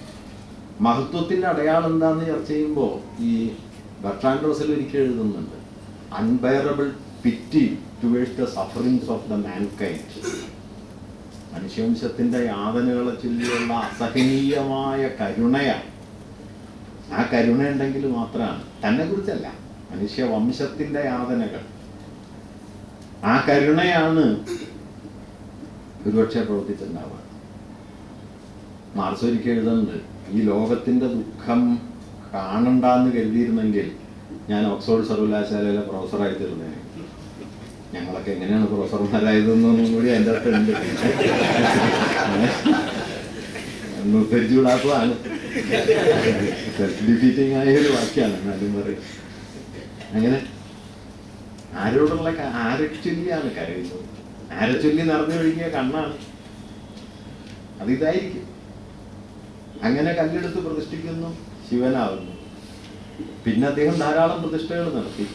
ഒരു ഘട്ടം കഴിഞ്ഞപ്പോൾ അദ്ദേഹം പ്രതിഷ്ഠ മാറ്റുന്നുണ്ട്, നമുക്കറിയാലോ. അവസാന കാലത്ത് അദ്ദേഹത്തിന്റെ പ്രതിഷ്ഠകൾ ഇപ്പോൾ നേരത്തെ പറഞ്ഞതുപോലെ ഓങ്കാരമുള്ള കണ്ണാടി പ്രതിഷ്ഠിച്ചു. കാരമുക്കിൽ നിലവിളക്ക്, കിടാവിളക്കാണ്, ഒരു വിളക്ക് കൊളുത്തി വയ്ക്കും ദൈവം. വേറൊന്നുമില്ല, ലോകത്തിന് മുഴുവൻ വെളിച്ചായിത്തീരുന്നു. നിങ്ങൾ കത്തി അവസാനിക്കുകയും ചെയ്യുന്നു. നിങ്ങൾ വിളക്ക് കത്തിത്തീരും, എല്ലാ വിളക്കും കത്തിത്തീരും. വിളക്കിന്റെ വെളിച്ചം വിളക്കിനുള്ളതല്ല, മറ്റുള്ളവർക്കായി സ്വയം കത്തിയെരിയുന്ന സുസ്നേഹമൂർത്തിയാം സൂര്യ എന്നൊക്കെ എഴുതിയിട്ടുണ്ടല്ലോ. മറ്റുള്ളവർക്കായിട്ട് കത്തിത്തീരില്ല. അതാണ് ഗുരു പറഞ്ഞ കാര്യം. അപരനു വേണ്ടി അഹർനിശം പ്രയത്നം, കൃപണത വിട്ട് കൃപാലു ചെയ്തിടുന്നു. ആ വാക്ക് പ്രധാനമാണ്, കൃപാലുവാണ്. ദൈവാനുഭവം ഉണ്ടാവണമെങ്കിൽ ആദ്യം വേണ്ട കാര്യം കൃപയാണ്, കരുണയാണ്, കൃപാലുത്വം. കാരുണ്യമില്ലാത്ത ദൈവബോധം കൊണ്ട് ഒരു കാര്യമില്ല കേട്ടോ, വെറുതെ പാഴാണ്. നമ്മുടെ അമ്പലങ്ങളിൽ ഏറ്റവും പ്രധാനപ്പെട്ട പുഷ്പാഞ്ജലി ശത്രുസംഹാര പുഷ്പാഞ്ജലി. അങ്ങനെയാ ദൈവം നാടുവിട്ട് പോയത്.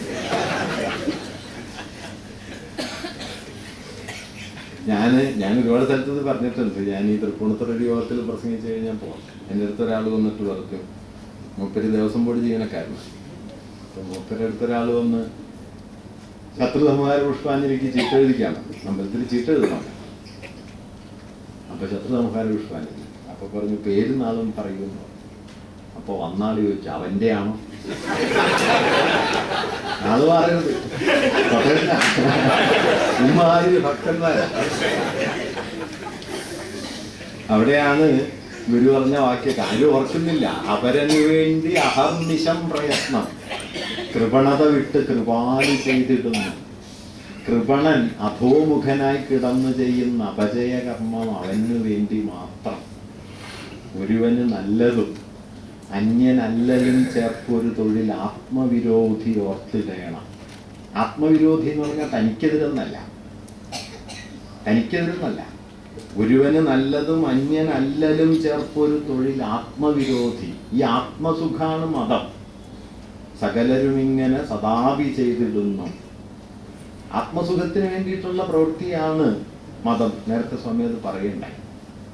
ആ ആത്മസുഖം നശിക്കും, ആത്മവിരോധിയായി തീരും. അന്യനല്ല ചേർക്കുന്ന തൊഴിൽ ദൈവവിരോധാണ്. എന്നെ കോർത്താൽ പിന്നെ എത്ര പേര് ദൈവത്തിന്റെ അടുത്ത് ബാക്കിയുണ്ടാവും? ഇതൊക്കെ മറക്കാൻ കഴിഞ്ഞതുകൊണ്ട്, ഇതൊന്നും മനസ്സിലാക്കാൻ കഴിയാത്തതിന്റെ ഒരു ബലത്തിലാണ് ഈ ദൈവവിശ്വാസികളായിട്ട് ഇരിക്കുന്നത്. ആത്മവിരോധി എന്ന് ഗുരു അവിടെ പറയുന്നുണ്ട്. ഞാൻ പറഞ്ഞു തന്ന കാര്യം എന്താണെന്ന് വെച്ചാൽ, ഇങ്ങനെ ഈ മതം എന്ന് പറയുന്നതിനെ, അതിന്റെ ദൈവാനുഭവത്തെ അപരത്വത്തിലേക്ക് ഉടനീളം ഗുരു തുറന്നിടുന്നത് കാണാൻ പറ്റും, തന്നിലേക്കല്ല.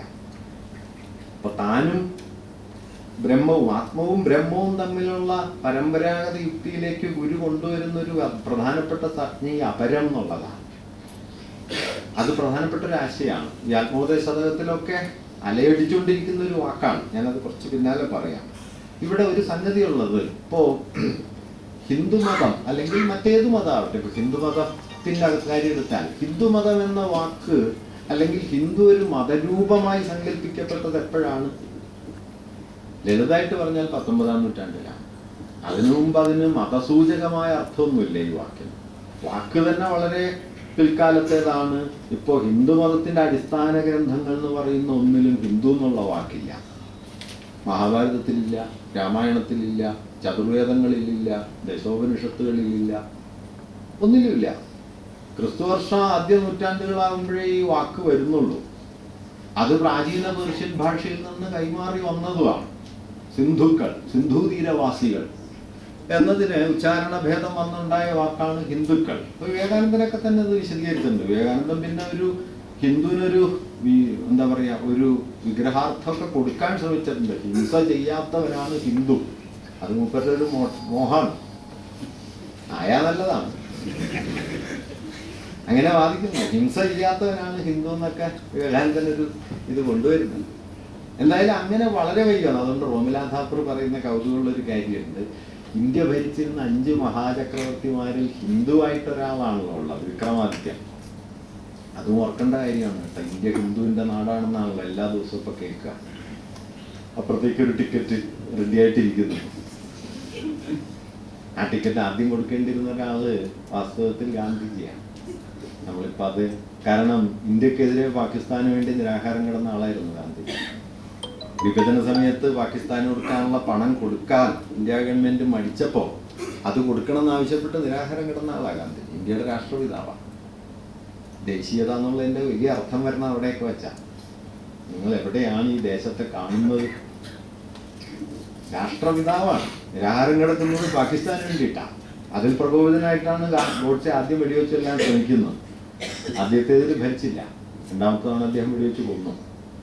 അങ്ങനെ അദ്ദേഹം ഇപ്പൊ മഹാത്മാ ഗോഡ്സെ ആയിക്കൊണ്ടിരിക്കുന്നു. വൈകാതെ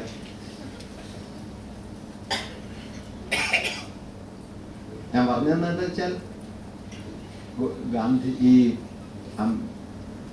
ഥാപ്പർ പറയുന്ന ഒരു കാര്യം, ഈ മഹാചക്രവർത്തിമാരിൽ ഒരാളെ വിക്രമാദിത്യനുള്ളൂ, ബാക്കി 4 പേരും വേറെ മതക്കാരാണ്. ഇപ്പൊ ജൈനനാണ് ചന്ദ്രഗുപ്ത മൗര്യൻ, അശോകനും ഹർഷനും ബൗദ്ധന്മാരാണ്, അക്ബർ ഇസ്ലാമാണ്. വിക്രമാദിത്യൻ മാത്രമേ ഉള്ളൂ. 5-ൽ 1 ഉള്ളൂ. കണക്ക് പറഞ്ഞാൽ അത്രേ ഉള്ളൂ. 5-ൽ 5ന്റെ കണക്കുവാ പറഞ്ഞുകൊണ്ടിരിക്കുന്നത്. ആ വിക്രമാദിത്യനെ കുറിച്ച് ഹാപ്പർ പറയുന്നത്, വിക്രമാദിത്യന്റെ സദസ്സിൽ ചെന്ന് താങ്കൾ ഹിന്ദു ആണോ എന്ന് നിങ്ങൾ വിക്രമാദിത്യനോട് ചോദിച്ചാൽ വിക്രമാദിത്യന് ഈ ചോദ്യം മനസ്സിലാവുമായിരുന്നില്ല. കാരണം ആ കാലത്ത് ഈ വാക്ക് വന്നിട്ടില്ല. ഇതെന്ത് സാധനമാണെന്ന് മൂപ്പർക്ക് തിരിയില്ല. ഈ ഹിന്ദു AD 5-ാം നൂറ്റാണ്ടായി.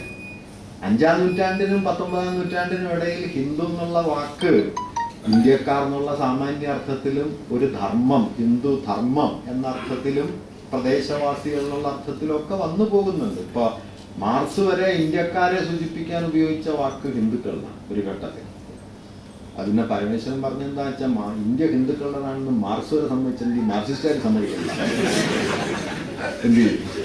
അങ്ങനെ പുള്ളി പറയുന്നത്, ഇന്ത്യയിലെ ഹിന്ദുക്കൾ ബ്രിട്ടീഷ് മുഖം കുടഞ്ഞെറിയുകയോ ബ്രിട്ടനിൽ തൊഴിലാളി വർഗ അധികാരത്തിൽ വരികയോ ചെയ്യാതെ ഇന്ത്യ വിമോചിതമാവില്ല എന്ന് മാർക്സ് 1857 എഴുതുന്നു. അതിനിങ്ങനെയാണ്, അതാ ഒരുപാട് പേര് അക്കാലത്ത് എഴുതി. വാസ്തവത്തിൽ 19-ാം നൂറ്റാണ്ട് അവസാനം ബ്രിട്ടീഷ് സെൻസസ് റിപ്പോർട്ടുകളും ഭരണ സംവിധാന ആശയങ്ങളും വഴിയാണ് മതം എന്ന അർത്ഥത്തിലേക്ക് ഈ വാക്ക് ഉറയ്ക്കുന്നത്. അതിനു മുമ്പ് വേറെ പല അർത്ഥങ്ങളില്ല. ഞാൻ പറഞ്ഞു വന്നത് ഇങ്ങനെ 19-ാം നൂറ്റാണ്ട് അവസാനം ചരിത്രപരമായി രൂപപ്പെട്ട ഒരു പ്രക്രിയയായിരുന്നു ഹിന്ദു മതം എന്ന് പറയുന്നത്. ഒരു വിശാലാർത്ഥത്തിൽ പറഞ്ഞത് അതുകൂടിയാണ്. അങ്ങനെ ഒരു മതം ഇല്ലല്ലോ. പലതിനെയും കൂട്ടിയിണക്കി നിങ്ങളൊരു മതം ഉണ്ടാക്കുകയല്ലേ. അങ്ങനെ കൂട്ടിയിണക്കാമെങ്കിൽ ഇതുകൂടി ചേർക്കാമല്ലോ എന്നാ. അതുകൊണ്ട് മതത്തിന്റെ ഒരു ഹിസ്റ്റോറിക്കലായിട്ടുള്ള ഇൻസ്റ്റിറ്റ്യൂഷണലായിട്ടുള്ള ഒരു ഫോർമേഷനെ കുറിച്ച് കൂടി ഗുരു വളരെ ഉൾക്കാഴ്ചയോടെ പറയുന്നുണ്ട്. നമ്മൾ സാധാരണ നിലയിലൊരു സന്യാസിയിൽ നിന്ന് അങ്ങനെയൊന്നും പ്രതീക്ഷിക്കാൻ പറ്റില്ല. മതം ഇങ്ങനെ ഒരു സ്ഥാപനപരമായി ചരിത്രത്തിൽ ഉണ്ടായി വരുന്നതാണ്, അതല്ലാതെ അതിന് നിത്യമായൊരു ജീവിതമൊന്നും ആ നിലയ്ക്കില്ല എന്നുള്ളത്. ഇപ്പൊ ഗുരുവിലേക്ക് നോക്കുമ്പോൾ ഗുരു നവോത്ഥാന നായകനാണെന്ന് പറയും. ഏതർത്ഥത്തിലാണെന്ന് പറഞ്ഞാല് ഇപ്പോൾ നവോത്ഥാനവും ഇന്ത്യയിലെ മതജീവിതവുമായി എന്തൊക്കെ ബന്ധങ്ങളുണ്ട്. ഇവിടെ ഞാൻ ആദ്യമേ ഒരു കാര്യം പറയട്ടെ. നവോത്ഥാനം എന്നുള്ള വാക്ക് 19-ാം നൂറ്റാണ്ട് പകുതി മുതൽ 20-ാം നൂറ്റാണ്ട് പകുതി വരെ ഇന്ത്യയിൽ അരങ്ങേറിയ പരിവർത്തന പ്രക്രിയകളെ വിശേഷിപ്പിക്കാൻ പറ്റുന്ന വാക്കാണോ എന്ന കാര്യത്തിൽ ഇപ്പൊ ധാരാളം തർക്കങ്ങളുണ്ട്. ആ വാക്ക് ഉപയോഗിക്കണോ, ഇത് നവോത്ഥാനം തന്നെയാണോ അതോ മറ്റെന്തെങ്കിലും ആണോ, കോളനീകരണമായിരുന്നോ, മോഡേണൈസേഷൻ ആയിരുന്നോ, റിഫർമേഷൻസ് ആയിരുന്നോ, ഇങ്ങനെയൊക്കെ പറയാം. എന്തായാലും ഇതെല്ലാം കൂടി ചേർന്ന ഒരു പരിവർത്തനത്തെ വേണമെങ്കിൽ നമുക്ക് നവോത്ഥാനം എന്ന് വിളിക്കാം, അത്രയേ ഉള്ളൂ. എന്തായാലും പാശ്ചാത്യമായ അർത്ഥത്തിലല്ല നമ്മൾ ആ വാക്ക് ഉപയോഗിക്കുന്നത്, തദ്ദേശീയമായ മറ്റൊരർത്ഥത്തിലാണ്. അത് നമ്മുടെ നവോത്ഥാന വിചാരങ്ങളുടെ വലിയൊരു പരാധീനത എന്താന്ന് വെച്ച് കഴിഞ്ഞാൽ ഇതൊരു മതപരമായ മണ്ഡലത്തിൽ അരങ്ങേറിയ മാറ്റങ്ങളാണ് എന്ന് ചുരുക്കി കാണുന്നുണ്ട് വല്ലാതെ. വാസ്തവത്തിൽ അതിനേക്കാളൊക്കെ വ്യാപ്തിയിൽ അത് പ്രവർത്തിച്ചിട്ടുണ്ട്. ഈ ആധുനികീകരണം എന്ന അർത്ഥത്തിലാണെങ്കിൽ ഒരുപാട് തലങ്ങൾ. ഇപ്പൊ കേരളത്തിന്റെ നവോത്ഥാന ചരിത്രത്തിൽ നാം അങ്ങനെ രേഖപ്പെടുത്താത്ത എത്രയോ പേരുകളുണ്ട്. ഇപ്പൊ ചാവറയച്ചനെ പോലെ ഒരാള് പള്ളി ഉണ്ടാവണമെങ്കിൽ പള്ളിക്കൂടം ഉണ്ടാവണമെന്ന് പറയുക, പള്ളിക്കൂടങ്ങളിൽ പെൺകുട്ടികളെ പഠിപ്പിക്കണം എന്ന് പറയുക, അങ്ങനെ എന്തെല്ലാം കാര്യങ്ങൾ ചാവറയച്ചൻ ചെയ്തു. ചാവറയച്ചന്റെ അക്കൗണ്ട് എടുക്കുന്നത് പക്ഷേ അദ്ദേഹത്തിന്റെ വിശുദ്ധ പദവിയില്ല. നവോത്ഥാന ചരിത്രത്തിലൊന്നും ചാവറയച്ചൻ അങ്ങനെ കാര്യമായിട്ട് വന്നിട്ടില്ല. ഒരുപാട് കാര്യങ്ങൾ ഞാൻ പറഞ്ഞു വന്നത്. നവോത്ഥാനത്തിന്റെ മതജീവിതം ഉണ്ടായിരുന്നു. നവോത്ഥാനം മതത്തിൽ ഇടപെട്ട എങ്ങനെയാണ് എന്നാലോചിച്ചാല് ഒറ്റ നോട്ടത്തിൽ വേണമെങ്കിൽ നമുക്കൊരു സ്പെക്ട്രായിട്ട് സങ്കല്പിച്ചാൽ, ഒരു വർണ്ണരാജിയായിട്ട് സങ്കല്പിച്ചാൽ, ഈ വർണ്ണരാജിയുടെ ഒരറ്റത്ത് ഹിന്ദു മതത്തെ ഒരു ആധുനിക മതമാക്കി മാറ്റാനുള്ള നാനാതരം ശ്രമങ്ങൾ കാണാൻ പറ്റും. ഇപ്പൊ ദയാനന്ദ സരസ്വതി ആര്യ സമാജം ഉണ്ടാക്കും, രാജാറാം അദ്ദേഹം ബ്രഹ്മസമാജം ഉണ്ടാക്കുന്നു, ഈശ്വരചന്ദ്ര വിദ്യാസാഗർ വരുന്നു. ഇവരൊക്കെ ചേർന്ന് ഒരു ആധുനിക മതം എന്ന് പറഞ്ഞു കഴിഞ്ഞാൽ ഈ മറ്റേ ജാതിയുടെ ഭേദങ്ങള് അല്ലെങ്കിൽ അനാചാരങ്ങള്, സതി, ഇമാതിരി അന്ധവിശ്വാസങ്ങൾ ഇതൊന്നും ഇല്ലാത്ത വളരെ പരിഷ്കൃതമായ മൂല്യവത്തായ ഒരു ആധുനിക മതത്തെ ഹിന്ദു മതത്തിന്റെ പാരമ്പര്യത്തിനുള്ളിൽ നിന്ന് നിർദ്ധാരണം ചെയ്തെടുക്കാനുള്ള ഒരു ശ്രമം. അപ്പോ അതിനു വേണ്ട പ്രമാണങ്ങളൊക്കെ മതത്തിൽ നിന്ന് തന്നെ കണ്ടെത്താൻ ശ്രമിക്കുക. ഈശ്വരചന്ദ്ര വിദ്യാസാഗറിന്റെ ഒരു ലേഖനത്തിൽ അദ്ദേഹം പറയുന്നുണ്ട്, ഞാൻ എത്രയോ രാത്രികളിൽ വേദങ്ങൾ മുഴുവൻ ഇങ്ങനെ ഉറക്കമൊഴിച്ച് പരിശോധിച്ചുകൊണ്ടിരുന്നു വിധവാ വിവാഹത്തിന് അനുകൂലമായ ഒരു തെളിവ് കണ്ടുപിടിക്കാൻ വേണ്ടി. കാരണം വേദത്തിൽ നിന്നൊരു തെളിവ് കിട്ടിയാൽ പാരമ്പര്യത സമ്മതിക്കുന്നുണ്ട് എന്ന് പറയാലോ. പാരമ്പര്യ സമ്മതം വന്നു കഴിഞ്ഞാൽ മതം തന്നെ ശരിയായി തീരുമല്ല. അങ്ങനെ മതത്തെ ആധുനികമാക്കാൻ മതത്തിനുള്ളിൽ നിന്ന് നടത്തുന്ന ശ്രമങ്ങൾ ഒരു ഭാഗത്ത് നടക്കുന്നുണ്ട്. ഇപ്പൊ കേരളത്തിൽ ആഗമാനന്ദ സ്വാമികളൊക്കെ അങ്ങനെ ചെയ്യുന്നുണ്ട്, ചട്ടമ്പി സ്വാമികൾ പോലും ഒരളവ് വരെ ചെയ്യുന്നുണ്ട്. ഈ ശ്രമത്തിന്റെ ഒരു പരിമിതി എന്താന്ന് വെച്ചാൽ, ഞാനതൊരു കുറ്റമായിട്ടൊന്നും പറയല്ല, അന്നത്തെ കാലത്തിന്റെ ഒരു സ്വഭാവം എന്ന് മാത്രമേ പറയുന്നുള്ളൂ. ആ പരിമിതി എന്താന്ന് വെച്ച് കഴിഞ്ഞാൽ അത് സ്വമത സമർത്ഥനവും പരമത ഖണ്ഡനവും അടങ്ങിയ പൊതുവെ പറഞ്ഞു തങ്ങളുടെ മതങ്ങളുടെ ശരി സ്ഥാപിച്ചെടുക്കുക, അന്യമതങ്ങളുടെ പോരായ്മകളെ ഉറപ്പിക്കുക. ഇത് അന്നത്തെ നിലയ്ക്ക് തെറ്റൊന്നുമല്ല. കാരണം മതങ്ങൾ തമ്മിൽ വലിയ ശണ്ഠ നടക്കുന്നുണ്ട്. പ്രത്യേകിച്ചും മിഷണറി പ്രവർത്തനങ്ങൾ ഹിന്ദു മതത്തെ ഒരു ഭാഗത്തും ഇസ്ലാമിനെ മറുഭാഗത്തും വലിയ തോതിൽ ആക്രമിക്കുന്ന ഒരു ഘട്ടമാണ്. ഇപ്പോൾ തമിഴ്നാട്ടിലാണെങ്കിൽ നാഗർകോവിൽ പരിസരങ്ങളിലൊക്കെ നാടാർ സമുദായത്തിനകത്ത് വലിയ തോതിൽ മതപരിവർത്തനം നടക്കുന്ന ഒരു ഘട്ടമാണ്. ആ മതപരിവർത്തനം കൊണ്ടുകൂടിയാണ് അവസാനം ഈ ക്ഷേത്രപ്രവേശന വിളംബരം വന്നത്. രാജാവിന്റെ ഔദാര്യം മാത്രമൊന്നുമല്ല, നമ്മളിപ്പോ രാജാവിന്റെ മഹിമയാണെന്നേ പറയാറുള്ളൂ. വാസ്തവത്തിൽ ഈ സമ്മർദ്ദമുണ്ട്. ഈ സമ്മർദ്ദം വളരെ പ്രധാനപ്പെട്ട ഒരു സമ്മർദ്ദമാണ്. മതപരിവർത്തനം എന്നത് കേരളത്തിലെ ആധുനികീകരണത്തിൻ്റെ പുറയിലെ വളരെ പ്രധാനപ്പെട്ട ഒരു ശക്തിയാണ്, ഒരു സാമൂഹ്യ ശക്തിയാണ്. അത് നമ്മൾ ഇപ്പോൾ പൊതുവെ അത് പറയാറില്ല, ഒരു കുറ്റകൃത്യം പോലെയാണ് അത് കാണുക. അതുകൊണ്ട് മതം പരിവർത്തനം കൊണ്ട് ജാതി ഇല്ലാണ്ടായോ എന്നുള്ളത് വേറൊരു പ്രശ്നം. പ്രശ്നം എന്താ വെച്ചാൽ നിങ്ങൾക്ക് മതേ മാറാൻ പറ്റും, ജാതി മാറാൻ പറ്റില്ലല്ലോ. അപ്പോൾ ഈ ഇലപ്പച്ചൻ പറയുന്നുണ്ട്, ഹിന്ദുമതത്തിൻ പുറവഴിയെ സഞ്ചരിച്ചു നമ്മൾ, ക്രിസ്തുമതത്തിൻ പുറവഴിയെ സഞ്ചരിച്ചു നമ്മൾ, ക്രിസ്തുമതത്തിലും കണ്ടില്ലല്ലോ, ഹിന്ദുമതത്തിലും കണ്ടില്ലല്ലോ, കാണുന്നതിലൊരക്ഷരവും എന്നോട് വംശത്തെ പറ്റി. ഏതു മതത്തിലും ചേരാം, പക്ഷെ ജാതി പോവില്ല. അതായിരുന്നു ജാതി. അത് വേറൊരു കാര്യം. എന്തായാലും പക്ഷെ മതപരിവർത്തനം അന്നൊരു പ്രധാനപ്പെട്ട സമ്മർദ്ദമായിരുന്നു. അതുകൊണ്ട് അന്യമതങ്ങളുടെ ആശയങ്ങളെ ഖണ്ഡിക്കുക, സ്വമതത്തെ സമർത്ഥിക്കുക. അങ്ങനെ ദയാനന്ദ സരസ്വതി, സത്യാർത്ഥ പ്രകാശം, ചട്ടമ്പി സ്വാമി, ക്രിസ്തുമത ഛേദനം, ഇതൊക്കെ തൻ്റെ മതത്തെ സമർത്ഥിക്കാനാണ്. കേരളത്തിലൊരു ഇസ്ലാമിക പുരോഹിതൻ ചിന്തകൻ ഒരു പുസ്തകം എഴുതുന്നുണ്ട് ക്രിസ്തുമതത്തിനെതിരെ, മക്തിത്തങ്ങൾ പ്രധാനപ്പെട്ട ഒരു ആളാണ് കേട്ടോ. അദ്ദേഹമാണ് ഈ പ്രാർത്ഥിക്കുമ്പോൾ മലയാളത്തിൽ പ്രാർത്ഥിക്കണം എന്ന് പറഞ്ഞ ഒരാളാണ്. അതിന് നല്ലൊരു വിശദീകരണം പറയുന്നുണ്ട്. അദ്ദേഹം പറയുന്നത്, നിങ്ങൾ പ്രാർത്ഥിക്കുമ്പോൾ മലയാളത്തിൽ പ്രാർത്ഥിക്കണം, അറബിയിൽ പ്രാർത്ഥിച്ചാൽ നിങ്ങൾ പ്രാർത്ഥിക്കണം എന്താണെന്ന് ദൈവത്തിന് മാത്രമേ മനസ്സിലാവുള്ളൂ, നിങ്ങൾക്ക് മനസ്സിലാവില്ല. അത് നവോത്ഥാനത്തിന്റെ ഒരു ട്രൂ സ്പിരിറ്റ് അതിനകത്തുണ്ട്. അടുത്ത വാക്യതാണ്, പ്രാർത്ഥിക്കുന്നവരിലും പ്രാർത്ഥിക്കുന്നവളിലും കുടികൊള്ളുന്നതാണ് ദൈവം. പ്രധാനപ്പെട്ട കാര്യമാണ്. ദൈവാനുഭവത്തിൽ നവോത്ഥാനം നടത്തിയ ഇടപെടലിന്റെ ആകത്തൊക ഇതാണ്. ദൈവാനുഭവത്തെ പുരോഹിതനിൽ നിന്ന് ദൈവാനുഭവത്തെ അതാ ഈ മനുഷ്യനിലേക്ക് കൊണ്ടുവന്നു. വാസ്തവത്തിൽ ഗുരു ചെയ്യുന്നത് ഇതാണ്. അന്ന് വരെ പുരോഹിതന്റെ പിടിയിലായിരുന്ന ദൈവത്തെ എടുത്ത് ഈ സാധാരണ മനുഷ്യന് പ്രാപ്യമാക്കുകയാണ് ചെയ്യുന്നത്. അതുകൊണ്ടാണ് ഇങ്ങനെ പ്രതിഷ്ഠിക്കാമോ എന്ന് ചോദിച്ചപ്പോൾ അത് നിങ്ങളുടെ ശിവനല്ലെന്നോ നമ്മുടെ ശിവനാണെന്നോ ഈഴവ ശിവനാണെന്നോ ഒക്കെ അദ്ദേഹം പറഞ്ഞതായി പല ഭേദങ്ങളുണ്ടല്ലോ. അതിതുകൊണ്ടാണ് നിങ്ങളുടെ ദൈവമല്ല, ഈ പൗരോഹിത്യാധികാരത്തിന്റെ പിടിയിൽപ്പെട്ട ദൈവമല്ല.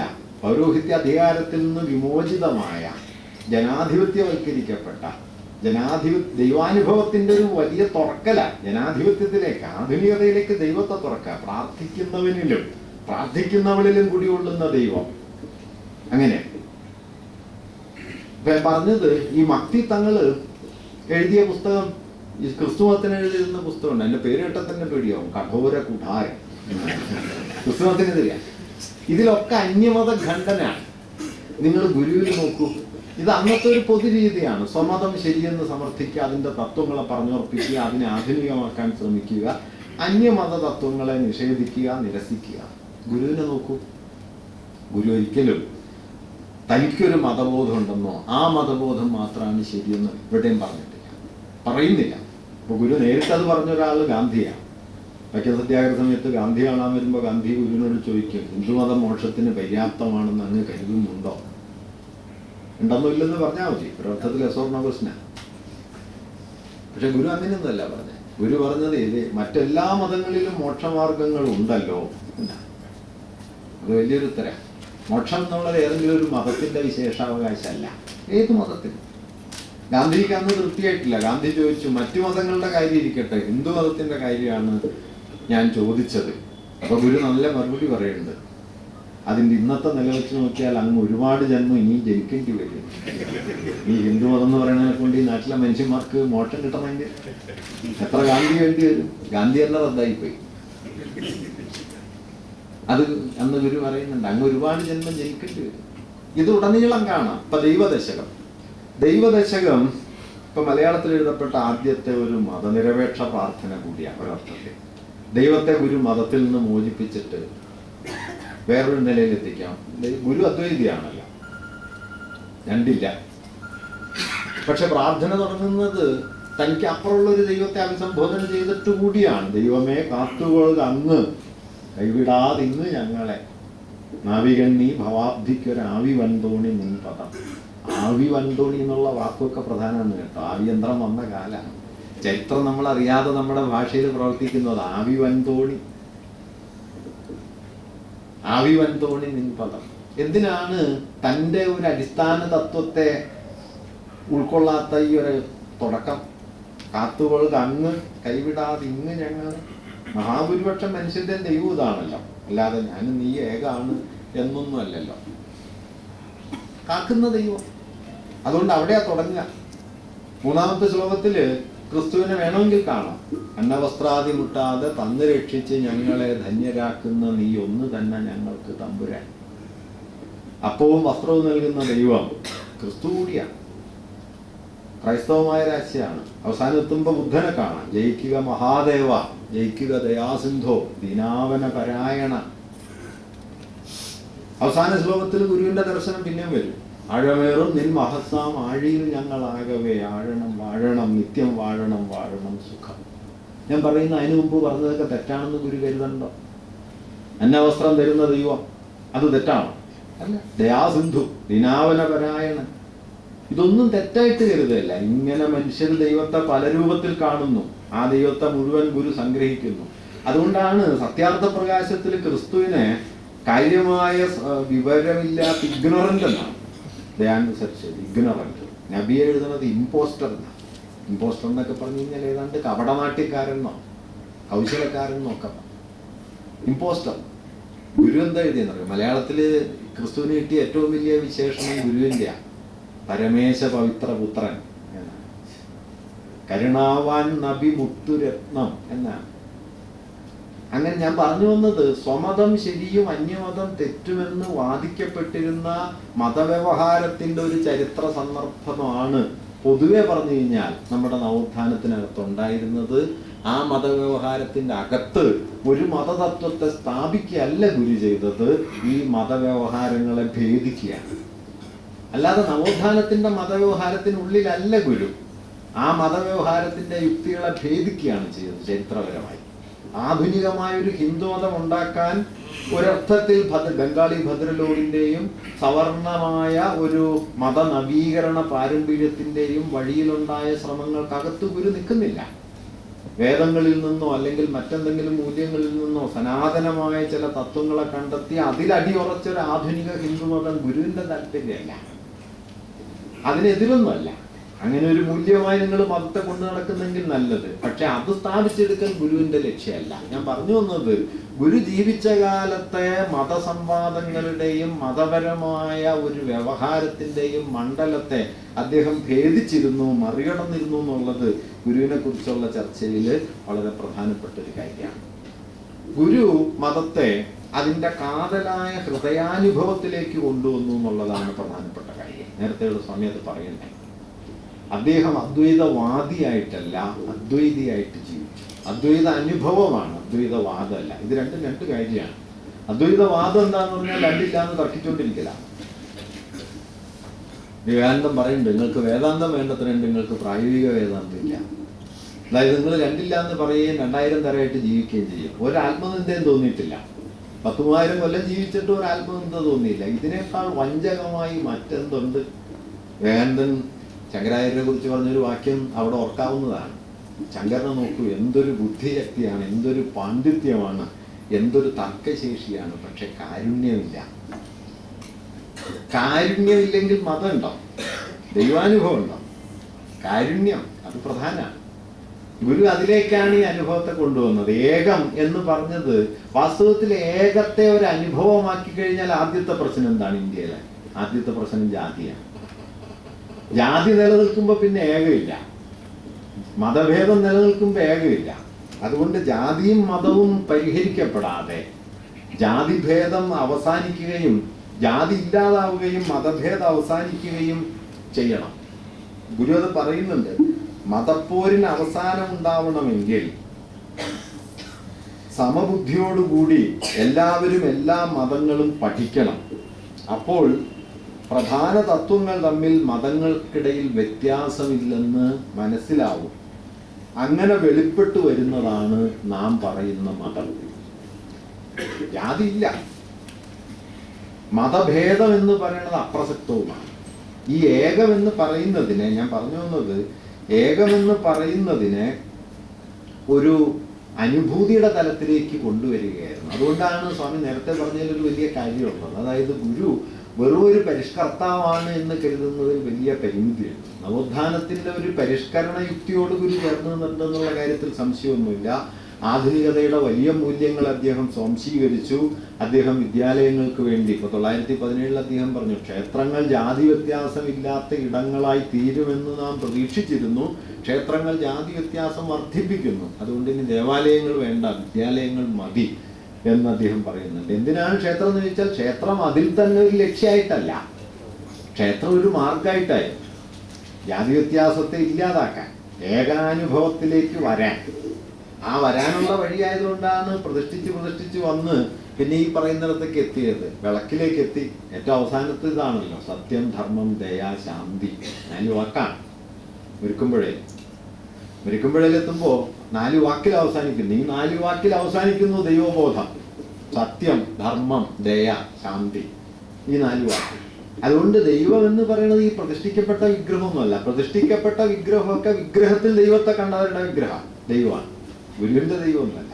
അവിടെ ഒരു പ്രശ്നം, ഞാൻ പ്രതിഷ്ഠിക്കുന്നത് എൻ്റെ വിഗ്രഹത്തെയാണോ, ഞാൻ പ്രതിഷ്ഠിക്കുന്നത് നിങ്ങളുടെ വിഗ്രഹത്തെയാണോ എന്നാണ്. ഗുരുവിനെ സംബന്ധിച്ച് താൻ പ്രതിഷ്ഠിച്ചത് തൻ്റെ വിഗ്രഹത്തെയല്ല, താൻ പ്രതിഷ്ഠിച്ചത് നിങ്ങളുടെ വിഗ്രഹത്തെ. അത് അവർക്ക് വേണ്ടിയല്ലേ, പക്ഷെ അവർക്ക് വേണ്ടി താൻ പ്രതിഷ്ഠിക്കും. ഇങ്ങനെ അവർക്ക് വേണ്ടി നിലകൊള്ളാനായിട്ട് ഗുരുവിന് പറ്റും. അത് ആണ് ഒരർത്ഥത്തിൽ ഗുരുവിന്റെ സന്യാസത്തിന്റെ വലിയ തത്വം. താനില്ല, തന്നെ വിട്ടിരിക്കുന്നു, തൻ്റെ തത്വത്തിൽ പോലും തന്നെ വിട്ടിരിക്കുന്നു. അതുകൊണ്ട് തൻ്റെ ബോധ്യത്തിൽ വന്ന തത്വമാണ് താൻ എല്ലാവർക്കും വേണ്ടി പാലിക്കേണ്ടത്, ആചരിക്കേണ്ടതെന്ന് തന്നെ ഗുരു കരുതുന്നില്ല. തൻ്റെതല്ലാത്ത തത്വത്തിനും ജീവിതമുണ്ട്, അതിനോടും വിനിമയാകാം. ഇത് വളരെ പ്രധാനപ്പെട്ട ഒരു സംവാദ തലം വാസ്തവത്തിൽ ഗുരുവിൻ്റെ മതത്തിന് കൊടുക്കുന്നുണ്ട്. അങ്ങനെ ആധുനികതയുടെ ധാരാളം മൂല്യങ്ങളെ വിദ്യാഭ്യാസമായി വ്യവസായമായി, നമുക്കറിയാമല്ലോ കേരളത്തിലെ ആദ്യത്തെ വ്യവസായ പ്രദർശനത്തിൻ്റെ അധ്യക്ഷനായിരിക്കുന്നത് ഗുരുവാണ്. സംഘടിച്ച് ശക്തരാകുക മുതലായ ആശയങ്ങളായി, ശിവഗിരി തീർത്ഥാടനത്തിന് നൽകിയ നിർദ്ദേശമായി. ഇപ്പം തീർത്ഥാടനത്തിന് ഒരു ദിവസം നിശ്ചയിച്ചു കൊടുക്കണം എന്ന് പറഞ്ഞപ്പോൾ ഗുരു ആലോചിച്ച് പറഞ്ഞതാണ് അതിൻ്റെ ഏറ്റവും കൗതുകം. മുഹൂർത്തം നിശ്ചയിക്കുകയാണല്ലോ, ഒരു ദിവസം നിശ്ചയിക്കണം സ്വാമി എന്ന് പറഞ്ഞു. അപ്പോൾ ഗുരു പറഞ്ഞു, ജനുവരി 1-ാം തീയതി ആയിക്കോട്ടെ, യൂറോപ്യന്മാരുടെ ആണ്ടുപിറപ്പല്ലേ.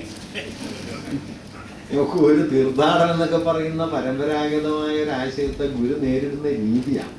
ജനുവരി 1 ആയിക്കോട്ടെ, യൂറോപ്യന്മാരുടെ ആണ്ടുപിറപ്പല്ലേ എന്നാണ്. ഇങ്ങനെ ആധുനികതയുടെ ആശയങ്ങളെയൊക്കെ ഗുരു സംശയിക്കുന്നുണ്ട്. ഞാൻ അതുകൊണ്ടാണ് നേരത്തെ പറഞ്ഞു, ഇംഗ്ലീഷുകാർ ജയിക്കണം എന്തിനാണെന്ന് ചോദിച്ചു. അപ്പോൾ ഗുരു പറഞ്ഞു, നമുക്ക് സന്യാസം തന്നത് അവരാണല്ലോ. അതുകൊണ്ട് ഈ സനാതന ധർമ്മം എന്ന് പറയുന്നത് പറഞ്ഞ ധർമ്മമല്ല, ചരിത്രത്തിൽ ജീവിച്ച ധർമ്മം. അതുകൊണ്ട് ഈ പറഞ്ഞ ധർമ്മത്തിനകത്തല്ല ചരിത്രം നിന്നതെന്ന് ഗുരുവിന് നന്നായിട്ട് അറിയാം. അതുകൊണ്ടാണ് ഈ സ്ഥാപന മതത്തിൽ ഗുരു നിൽക്കാത്തത്. അതേസമയം മതത്തിന്റെ നൈതികമായൊരു ശേഷി അദ്ദേഹം തള്ളിക്കളയുന്നില്ല. ആ നൈതികമായ ശേഷി അദ്ദേഹം, ഞാൻ പറഞ്ഞു വന്നത്, അതുകൊണ്ടൊരു പരിഷ്കരണവാദപരമായ തലത്തിൽ മാത്രമല്ല ഗുരു നിന്നത്. പരിഷ്കരണവാദത്തിനപ്പുറത്തേക്ക് മതാനുഭവത്തെ, ദൈവഭാവനയെ അദ്ദേഹം, ഞാൻ കരുതുന്നത് എന്താണെന്ന് വെച്ചാൽ, മതാനുഭവത്തെയും ദൈവഭാവനയിലും അദ്ദേഹം നീതിയുടെയും ജനാധിപത്യത്തിൻ്റെയും ഉള്ളടക്കത്തെ കൂട്ടിച്ചേർത്തുള്ളതാണ്. സാമൂഹികതയുടെ ഉള്ളടക്കം. സാമൂഹികത ഗുരുവിനെ സംബന്ധിച്ച് അപരബോധമായി മാറി, അപരത്വത്തിലേക്ക് തുറന്നെടുക്കണം. അതുകൊണ്ട് സാമൂഹിക ബോധ്യം എന്ന് പറയുന്നത് നാം വ്യക്തികളെന്ന നിലയ്ക്ക് സമൂഹത്തെക്കുറിച്ച് വച്ചു പുലർത്തുന്ന ഒരു എന്താ പറയുക അനുബന്ധ ധാരണയല്ല, നിങ്ങളുടെ ഒരു സൗജന്യ ബുദ്ധിയല്ല സാമൂഹികത. ഏത്, ഞാൻ എൻ്റെ കാര്യമൊക്കെ നോക്കിക്കഴിഞ്ഞു, അല്ലെങ്കിൽ കുറെ എൻ്റെ കാര്യം നോക്കി, ഇനി സമൂഹത്തിന് വേണ്ടി ചിലത് ചെയ്യാം, അങ്ങനെയല്ല. കാരണം ഈ നിങ്ങളായിരിക്കുക എന്നതിൽ അപരം സന്നിഹിതമായിരിക്കുന്നു എന്നതാണ് പ്രധാനപ്പെട്ട കാര്യം. അപരം സന്നിഹിതമായിരിക്കുന്നതോടെ നിങ്ങളിൽ നിലീനമായ തത്വമാണ് അപരം, അല്ലാതെ നിങ്ങൾക്ക് പുറത്തുള്ള ഒന്നല്ല.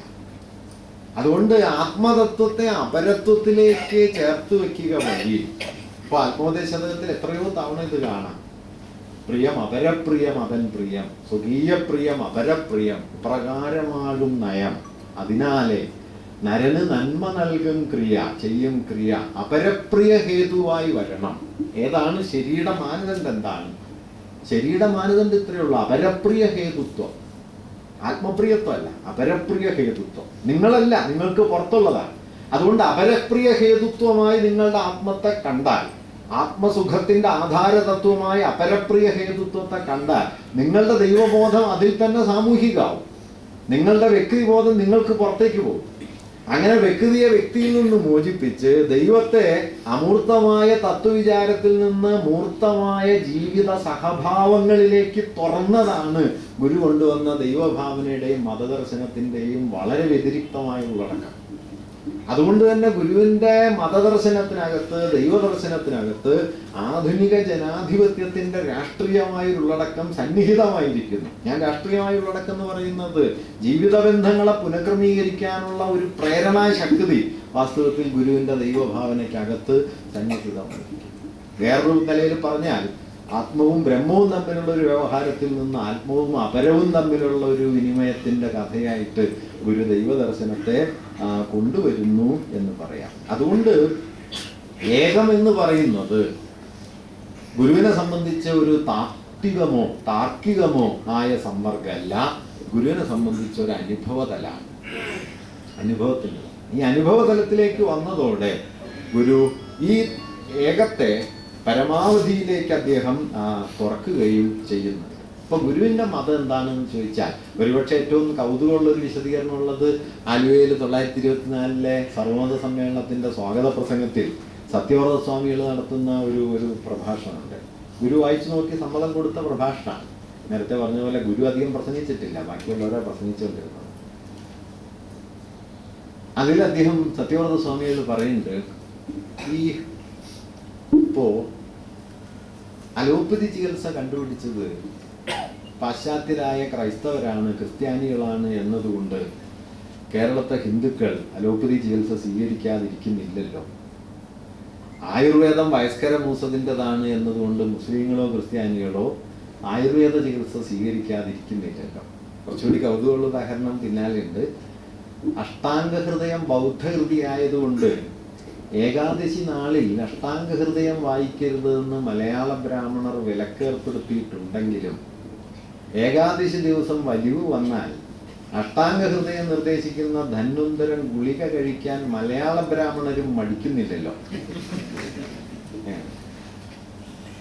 പിന്നെ അദ്ദേഹം പറയുന്നത് ശരീരത്തിന്റെ ഭേദങ്ങൾക്ക്, ദോഷങ്ങൾക്ക്, രോഗങ്ങൾക്ക്, ശരീരത്തിന്റെ രോഗങ്ങൾക്ക് മതഭേദം കൂടാതെ ചികിത്സയാകാമെങ്കിൽ ആത്മാവിന്റെ അന്വേഷണങ്ങൾക്ക് എന്തിനാണ് മതഭേദം?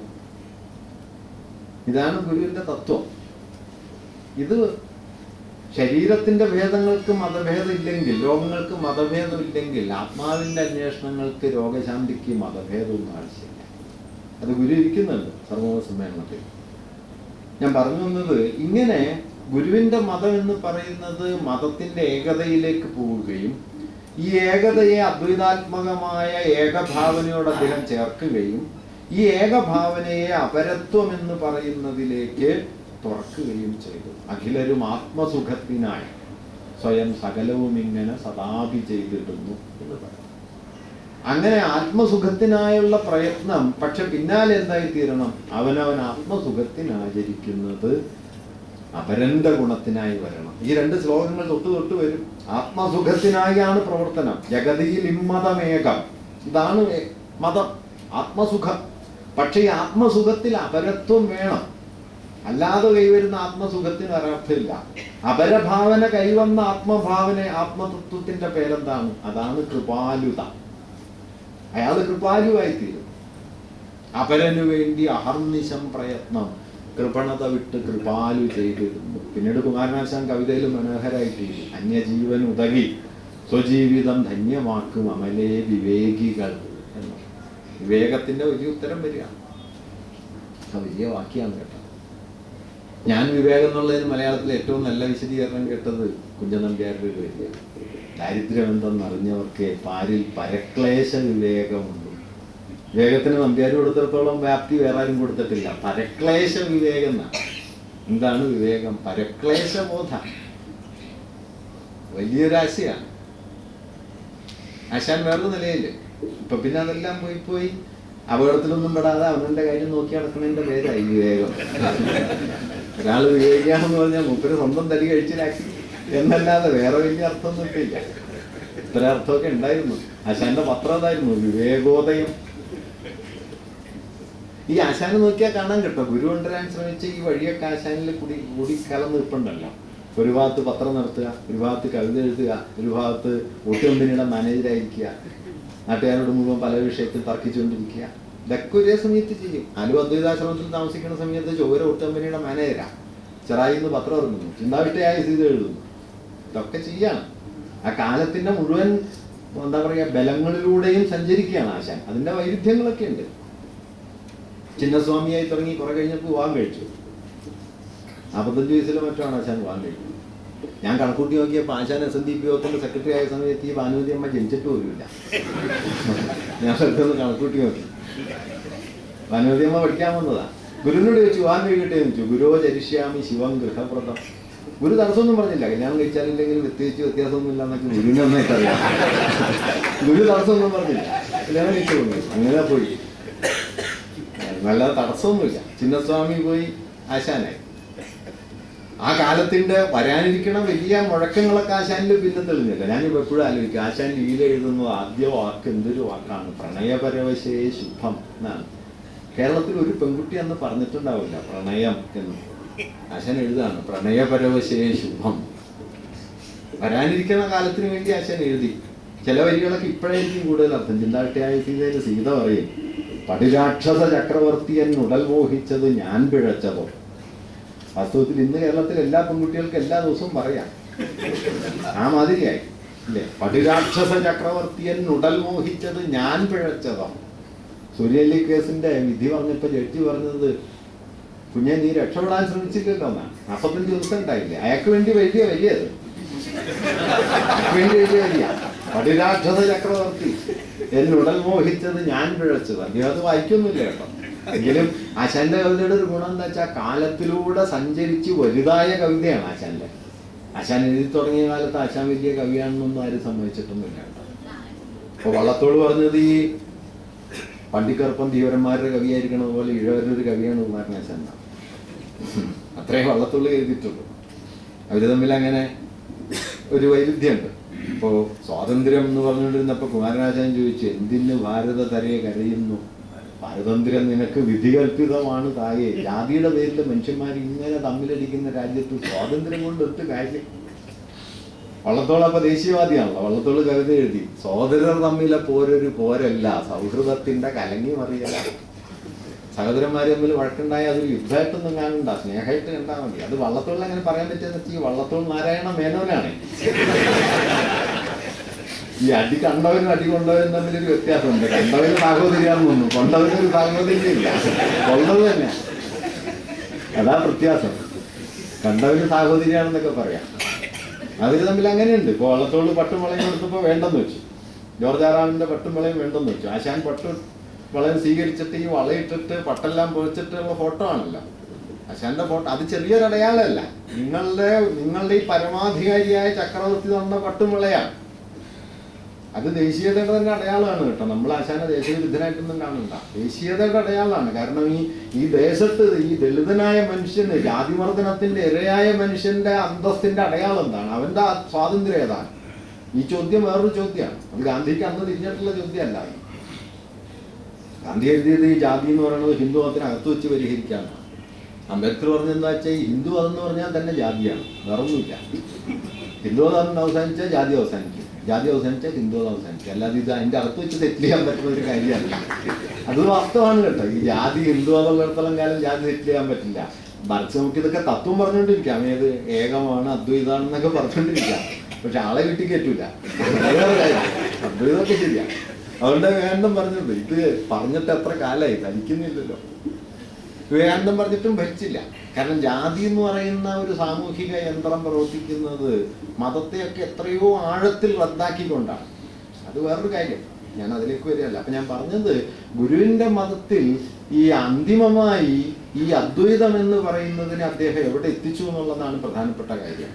അത് ഞാൻ നേരത്തെ പറഞ്ഞതുപോലെ അത് അദ്ദേഹം അനുകമ്പയിലേക്ക് എത്തിച്ചു. ഞാൻ ഗുരുവിൽ കാണുന്ന ഏറ്റവും മഹിതമായ ആശയം ഈ അനുകമ്പ എന്ന ആശയത്തിലേക്ക് അദ്ദേഹം ദൈവത്തെ കൊണ്ടുവന്നു.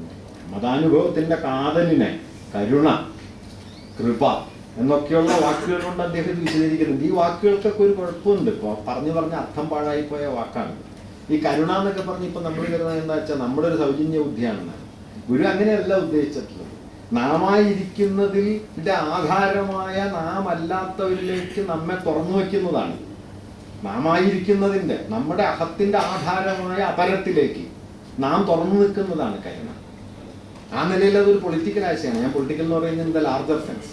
നിങ്ങളെ നിങ്ങളിൽ നിന്ന് മോചിപ്പിക്കുന്ന പണിയാണ്, നിങ്ങളെ ലോകത്തേക്ക് തുറക്കുന്ന ഒരു പണിയാണ്, നിങ്ങൾ ലോകവുമായി ചേർന്ന് നിൽക്കുന്നതിൻ്റെ ഒരു തല. ആ ചേർച്ചയിൽ ദൈവാനുഭവം വരും. അതുകൊണ്ടാണ് ഗുരുവിന്റെ ആശയത്തെ മുഴുവൻ സംഗ്രഹിച്ചിട്ട് ആയിരിക്കും ഉള്ളൂർ എഴുതിയത്, അടുത്ത് നിൽപ്പോർ അനുജന നോക്കാൻ അക്ഷികളില്ലാത്തവർക്ക് അരൂപൻ ഈശ്വരൻ അദൃശ്യനായാൽ അതിലെന്ത് ആശ്ചര്യം. അത് ഉള്ളൂർ എഴുതിയെന്നേ ഉള്ളൂ. ആ കാലം ഉണ്ടാക്കിയ വലിയൊരു ശേഷിയായിരുന്നു.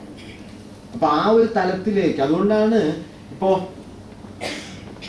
ദൈവ അനുകമ്പാദശകം തുടങ്ങുമ്പോൾ പറയുമല്ലോ, ഒരു പീഡ എറുമ്പിനും വരുത്തരുത് എന്ന അനുകമ്പയും സദാ കരുണാകര നൽകുകുള്ളിൽ നിന്ന് തിരുമൈ വിട്ട് അകലാത്ത ചിന്തയും. ദൈവത്തെ പോലും ഈ ഒരു പീഡ എറുമ്പിനും വരുത്തരുത് എന്നുള്ള അനുകമ്പയ്ക്ക് ശേഷം ഈ അനുകമ്പയിലേക്ക് ഗുരു എല്ലാ ദൈവങ്ങളെ അനുകമ്പയിലേക്ക് ട്രാൻസ്ലേറ്റ് ചെയ്തു. അത് അനുകമ്പ എന്ന് പറയുന്നത് ഞാൻ നേരത്തെ പറഞ്ഞ പോലെ നിങ്ങൾ വഴിയിൽ കാണുന്ന ഒരാൾക്ക് 5 രൂപ ദാനം കൊടുക്കുന്നതിന്റെ പേരൊന്നുമല്ല. അതൊന്നും അനുകമ്പയല്ല, അതിനൊന്നുമല്ല. വിശാലമായൊരർത്ഥത്തിലെ സാമൂഹികതയാണ്. വിശാലമായൊരർത്ഥം സാമൂഹികത എന്ന് ഞാൻ പറയുന്നത് അവസാനത്തെ ബിന്ദുവിനെ കാണുകയാണ്. അതാണ് ഈ എറുമ്പ്. ഒരു വീട എറുമ്പിനും വരുത്തരുത് എന്നർത്ഥയ്ക്ക് അത്രയും വലിയൊരു തത്വവിചാരത്തെ. അതുകൊണ്ടാണ് ഗുരുവിന്റെ ദൈവദർശനം അതിൽ തന്നെ ഒരു അധ്യാത്മഭാവനയുടെ ഒപ്പം ഒരു രാഷ്ട്രീയ ജനാധിപത്യ ഭാവനയെ ഉൾക്കൊള്ളുന്നുണ്ട് എന്ന് കരുതേണ്ടി വരുന്നത്. ഈ തലത്തിലേക്ക് അത് തുറന്നു എന്നുള്ളതില്ല. അങ്ങനെ ദൈവഭാവനയെ തന്നെ സാമൂഹികമാക്കുകയും ദൈവഭാവനയിൽ തന്നെ രാഷ്ട്രീയവും ജനാധിപത്യപരവുമായ ആധുനിക മൂല്യങ്ങളെ സന്നിവേശിപ്പിക്കുകയും ഒരർത്ഥത്തിൽ ആത്മവും അപരവും തമ്മിലും ആധുനികതയും പാരമ്പര്യവും തമ്മിലും ജനാധിപത്യവും ദൈവഭാവനയും ഒക്കെ തമ്മിലുണ്ട് എന്ന് നാം ഔപചാരികമായി ധരിച്ചു വരുന്ന ഒരു വൈരുദ്ധ്യത്തിന് കുറുകെ സഞ്ചരിക്കാനുള്ള ശ്രമവുമായിരുന്നു ഗുരുവിൻ്റെ ദൈവദർശനത്തിനകത്തുള്ളതെന്നാണ് ഞാൻ കരുതുന്നത്. അതുകൊണ്ട് വിശ്വാസി അല്ലാത്തൊരാൾക്കും ഗുരുവിന്റെ ദൈവദർശനത്തിൽ ചേർന്ന് നിൽക്കാൻ പ്രയാസമില്ല. കാരണം ഗുരുവിന്റെ ദൈവദർശനത്തിന്റെ കാതൽ ആചാരമല്ല, ഏതെങ്കിലും സ്ഥാപിതമായ മതമല്ല. ഗുരുവിന്റെ ദൈവദർശനത്തിന്റെ കാതൽ ഞാൻ ഒറ്റ വാക്കിൽ പറഞ്ഞാൽ അത് നീതി എന്ന് പറയുന്ന ഒരു അംശം. എന്താണ് നീതി എന്ന് ചോദിച്ചു കഴിഞ്ഞാൽ അവസാനമായി നീതിയെക്കുറിച്ച് പറയാനുള്ളത് അത് എന്താണ്, കൺസേൺ ഫോർ ദ അതർ എന്ന് പറയാം. അപരത്തെക്കുറിച്ചുള്ള ഒരു കരുതൽ. ഈ അപരത്തെക്കുറിച്ചുള്ള കരുതലിലാണ് വാസ്തവത്തിൽ വലിയ കലയും വലിയ രാഷ്ട്രീയവും വലിയ അധ്യാത്മഭാവനയും ഒരുമിച്ച് ചേരുന്ന സംഗമസ്ഥാനം എന്ന് പറയാവുന്നത് നീതിയാണ്. നിങ്ങളുടെ കലാബോധം അന്തിമമായി നിങ്ങളെ എന്തിലേക്ക് എത്തിക്കും? നിങ്ങളല്ലാത്തവരിലേക്ക് എത്തിക്കും. കല അവസാനമായി നമ്മളെ മോചിപ്പിക്കുന്നത് നമ്മളിൽ നിന്നാണ്. നമ്മുടെ അനുഭവ ലോകങ്ങളിൽ നിന്ന് മോചിപ്പിച്ച് മനുഷ്യാനുഭവത്തിന്റെ ഒരു വിശാല ഭൂപടത്തിലേക്ക് നമ്മെ തുറക്കുകയാണ്, നിങ്ങളല്ലാതാക്കുകയാണ്. നിങ്ങളായി നിന്നതിൽ നിന്ന് നിങ്ങളെ തുറക്കുന്നൊരു ഉപാധിയാണ് കല. അതുകൊണ്ടാണ് കലയ്ക്ക് ആ ഒരു ശേഷിയുള്ളത്, അതിവർത്തനത്തിന്റെ ഒരു തലമുള്ളത്. രാഷ്ട്രീയത്തിൽ ആ തലമുണ്ട്. ഞാനല്ലാത്തതിനെ കുറിച്ചുള്ള എൻ്റെ ഉത്കണ്ഠയാണ് രാഷ്ട്രീയത്തിന്റെ കാതൽ. വിശാലാർത്ഥത്തിൽ എന്നെ കുറിച്ചുള്ളതല്ല, ഞാനല്ലാത്തതിനെ കുറിച്ച്. അപ്പൊ തിരിഞ്ഞ പോരുന്നുണ്ടാവും എങ്കിലും, പക്ഷെ കാതലതാ ഞാനല്ലാത്തതിനെ കുറിച്ച്. ഗാന്ധി അതുകൊണ്ടാ പറഞ്ഞു, നിങ്ങൾ ശരിയാണോ തെറ്റാണോ എന്ന് അറിയാൻ എന്താണ് വഴി എന്ന് ചോദിച്ചാൽ നിങ്ങൾ കണ്ടതിൽ വെച്ച് ഏറ്റവും ദരിദ്രനായ ഒരാളെ കാണണം, അയാൾക്ക് ഗുണമാകുമ്പോൾ നിങ്ങൾ ശരിയായിരുന്നു. ഗാന്ധി ഉണ്ടതിനൊക്കെ അപ്പുറം ഗുരു കാണുന്നുണ്ട്. ഒരു വീട എറുമ്പിനും വരുത്തരുത്. അവസാനത്തെ ആളല്ല ഞാൻ പറഞ്ഞത്. ഇങ്ങനെ ദൈവഭാവനയെ ഒരു എന്താ പറയാ, അതിൻ്റെ സാമൂഹികമായ അർത്ഥത്തിലേക്കും അതിൻ്റെ നൈതികമായ അർത്ഥത്തിലേക്കും കൂട്ടിവിളക്കുന്ന ഒരു സന്ദർഭമായിട്ടാണ് ഗുരുവിൻ്റെ മഹാവബോധം നിലകൊള്ളുന്നത്. അത്രയും വ്യാപ്തിയിലാണ് ഗുരു ഏകമതം എന്നൊരാശയത്തെ അവതരിപ്പിച്ചത്. അങ്ങനെ ഒരു മതത്തിന് സംശയരഹിതമായും മതത്തിൻ്റെ ഔപചാരികമായ അതിർത്തികൾ ഇല്ലാതാവുകയും മതം നീതിയുടെ ഒരു വലിയ ഡൊമൈനായിട്ട് അദ്ദേഹം പുനഃക്രമീകരിക്കാൻ ശ്രമിക്കുകയും ചെയ്തു. അദ്ദേഹം ശ്രമിച്ചു എന്നല്ലാതെ അത് വലിച്ചു എന്നോ വിജയിച്ചു എന്നോ ഒന്നും നാം പറഞ്ഞുകൂടാ. ഒരുപക്ഷെ അത് കൂടുതൽ എന്താ പറയുക, വിപരീത ദശയിൽ സഞ്ചരിക്കുന്ന ഒരു ദിവസമാണ് നമ്മൾ ഇത് സംസാരിച്ചുകൊണ്ടിരിക്കുന്നത് എന്നും വേണമെങ്കിൽ ഓർക്കാവുന്നതാണ്. ഞാൻ എൻ്റെ മതത്തെക്കുറിച്ച് മാത്രം ഓർക്കുകയും 20 കോടി മനുഷ്യരുള്ള 404 അംഗങ്ങളുള്ള ഒരു നിയമസഭയിലേക്ക് ആ ജനസംഖ്യയുടെ 22% വരുന്ന മതവിഭാഗത്തിൽപ്പെട്ട ഒരാൾ പോലും സ്ഥാനാർത്ഥിയാവാതിരിക്കുകയും ചെയ്യുന്ന ഒരു സന്ദർഭത്തിലാണ് നമ്മൾ ഗുരുവിനെ കുറിച്ച് ഓർക്കുന്നത്. അത് വലിയൊരു പതനാണ്. നിങ്ങൾ ആരാണെന്ന് ചോദിച്ചാൽ ഈ തെരഞ്ഞെടുപ്പിൻ്റെ ഒരർത്ഥം നിങ്ങൾ ബഹിഷ്കൃതരാണ്. You are excluded. നിങ്ങൾ ഒഴിവാക്കിയിരിക്കുന്നു, നിങ്ങൾ ഉൾപ്പെടുന്നില്ല. ആ തെരഞ്ഞെടുപ്പിന് അങ്ങനെ കൂടി അർത്ഥമുണ്ട്. നിങ്ങൾ പുറത്താക്കപ്പെട്ടിരിക്കുന്നു. അങ്ങനെ പുറത്താക്കലിൻ്റെ ഒരു യുക്തി പ്രവർത്തിക്കുന്ന അതിനിശിതമായി നമ്മുടെ ജീവിതത്തെ വലയം ചെയ്യുന്ന ഒരു ഘട്ടത്തിൽ ഗുരുവിനെ ഓർക്കുന്നതിന് ഒരുപക്ഷെ ചരിത്രത്തിൽ ഏത് കാലത്തുള്ളതിനേക്കാളും കൂടുതൽ അർത്ഥവ്യാപ്തിയുണ്ട്. ആചാരപരമായിട്ട് ഓർത്തിട്ട് കാര്യമൊന്നുമില്ല. അനുഭൂതിയുടെ തലത്തിൽ അതിനെ എത്രത്തോളം ഉൾക്കൊള്ളാൻ കഴിയുന്നു എന്നുള്ളതാണ് പ്രശ്നം. അഴീക്കോട് മാഷ് പറഞ്ഞതാണ്, നമുക്ക് എല്ലായിടത്തും ഗുരുവുണ്ട്. അഴീക്കോട് മാഷ് പറയുന്നുണ്ട്, കേരളത്തിൽ സഞ്ചരിച്ചാൽ 100 കൊല്ലം കഴിഞ്ഞ് 200 കൊല്ലം കഴിയുമ്പോൾ ഗുരുവാണ് ഇതുണ്ടാക്കിയതെന്ന് വരത്തുള്ളൂ. അങ്ങനെ തോന്നാവുന്ന നിലയിൽ ഗുരുവുണ്ട്. പക്ഷേ ഹൃദയത്തിലോ ആ ചോദ്യം ബാക്കി നിൽക്കുന്നു.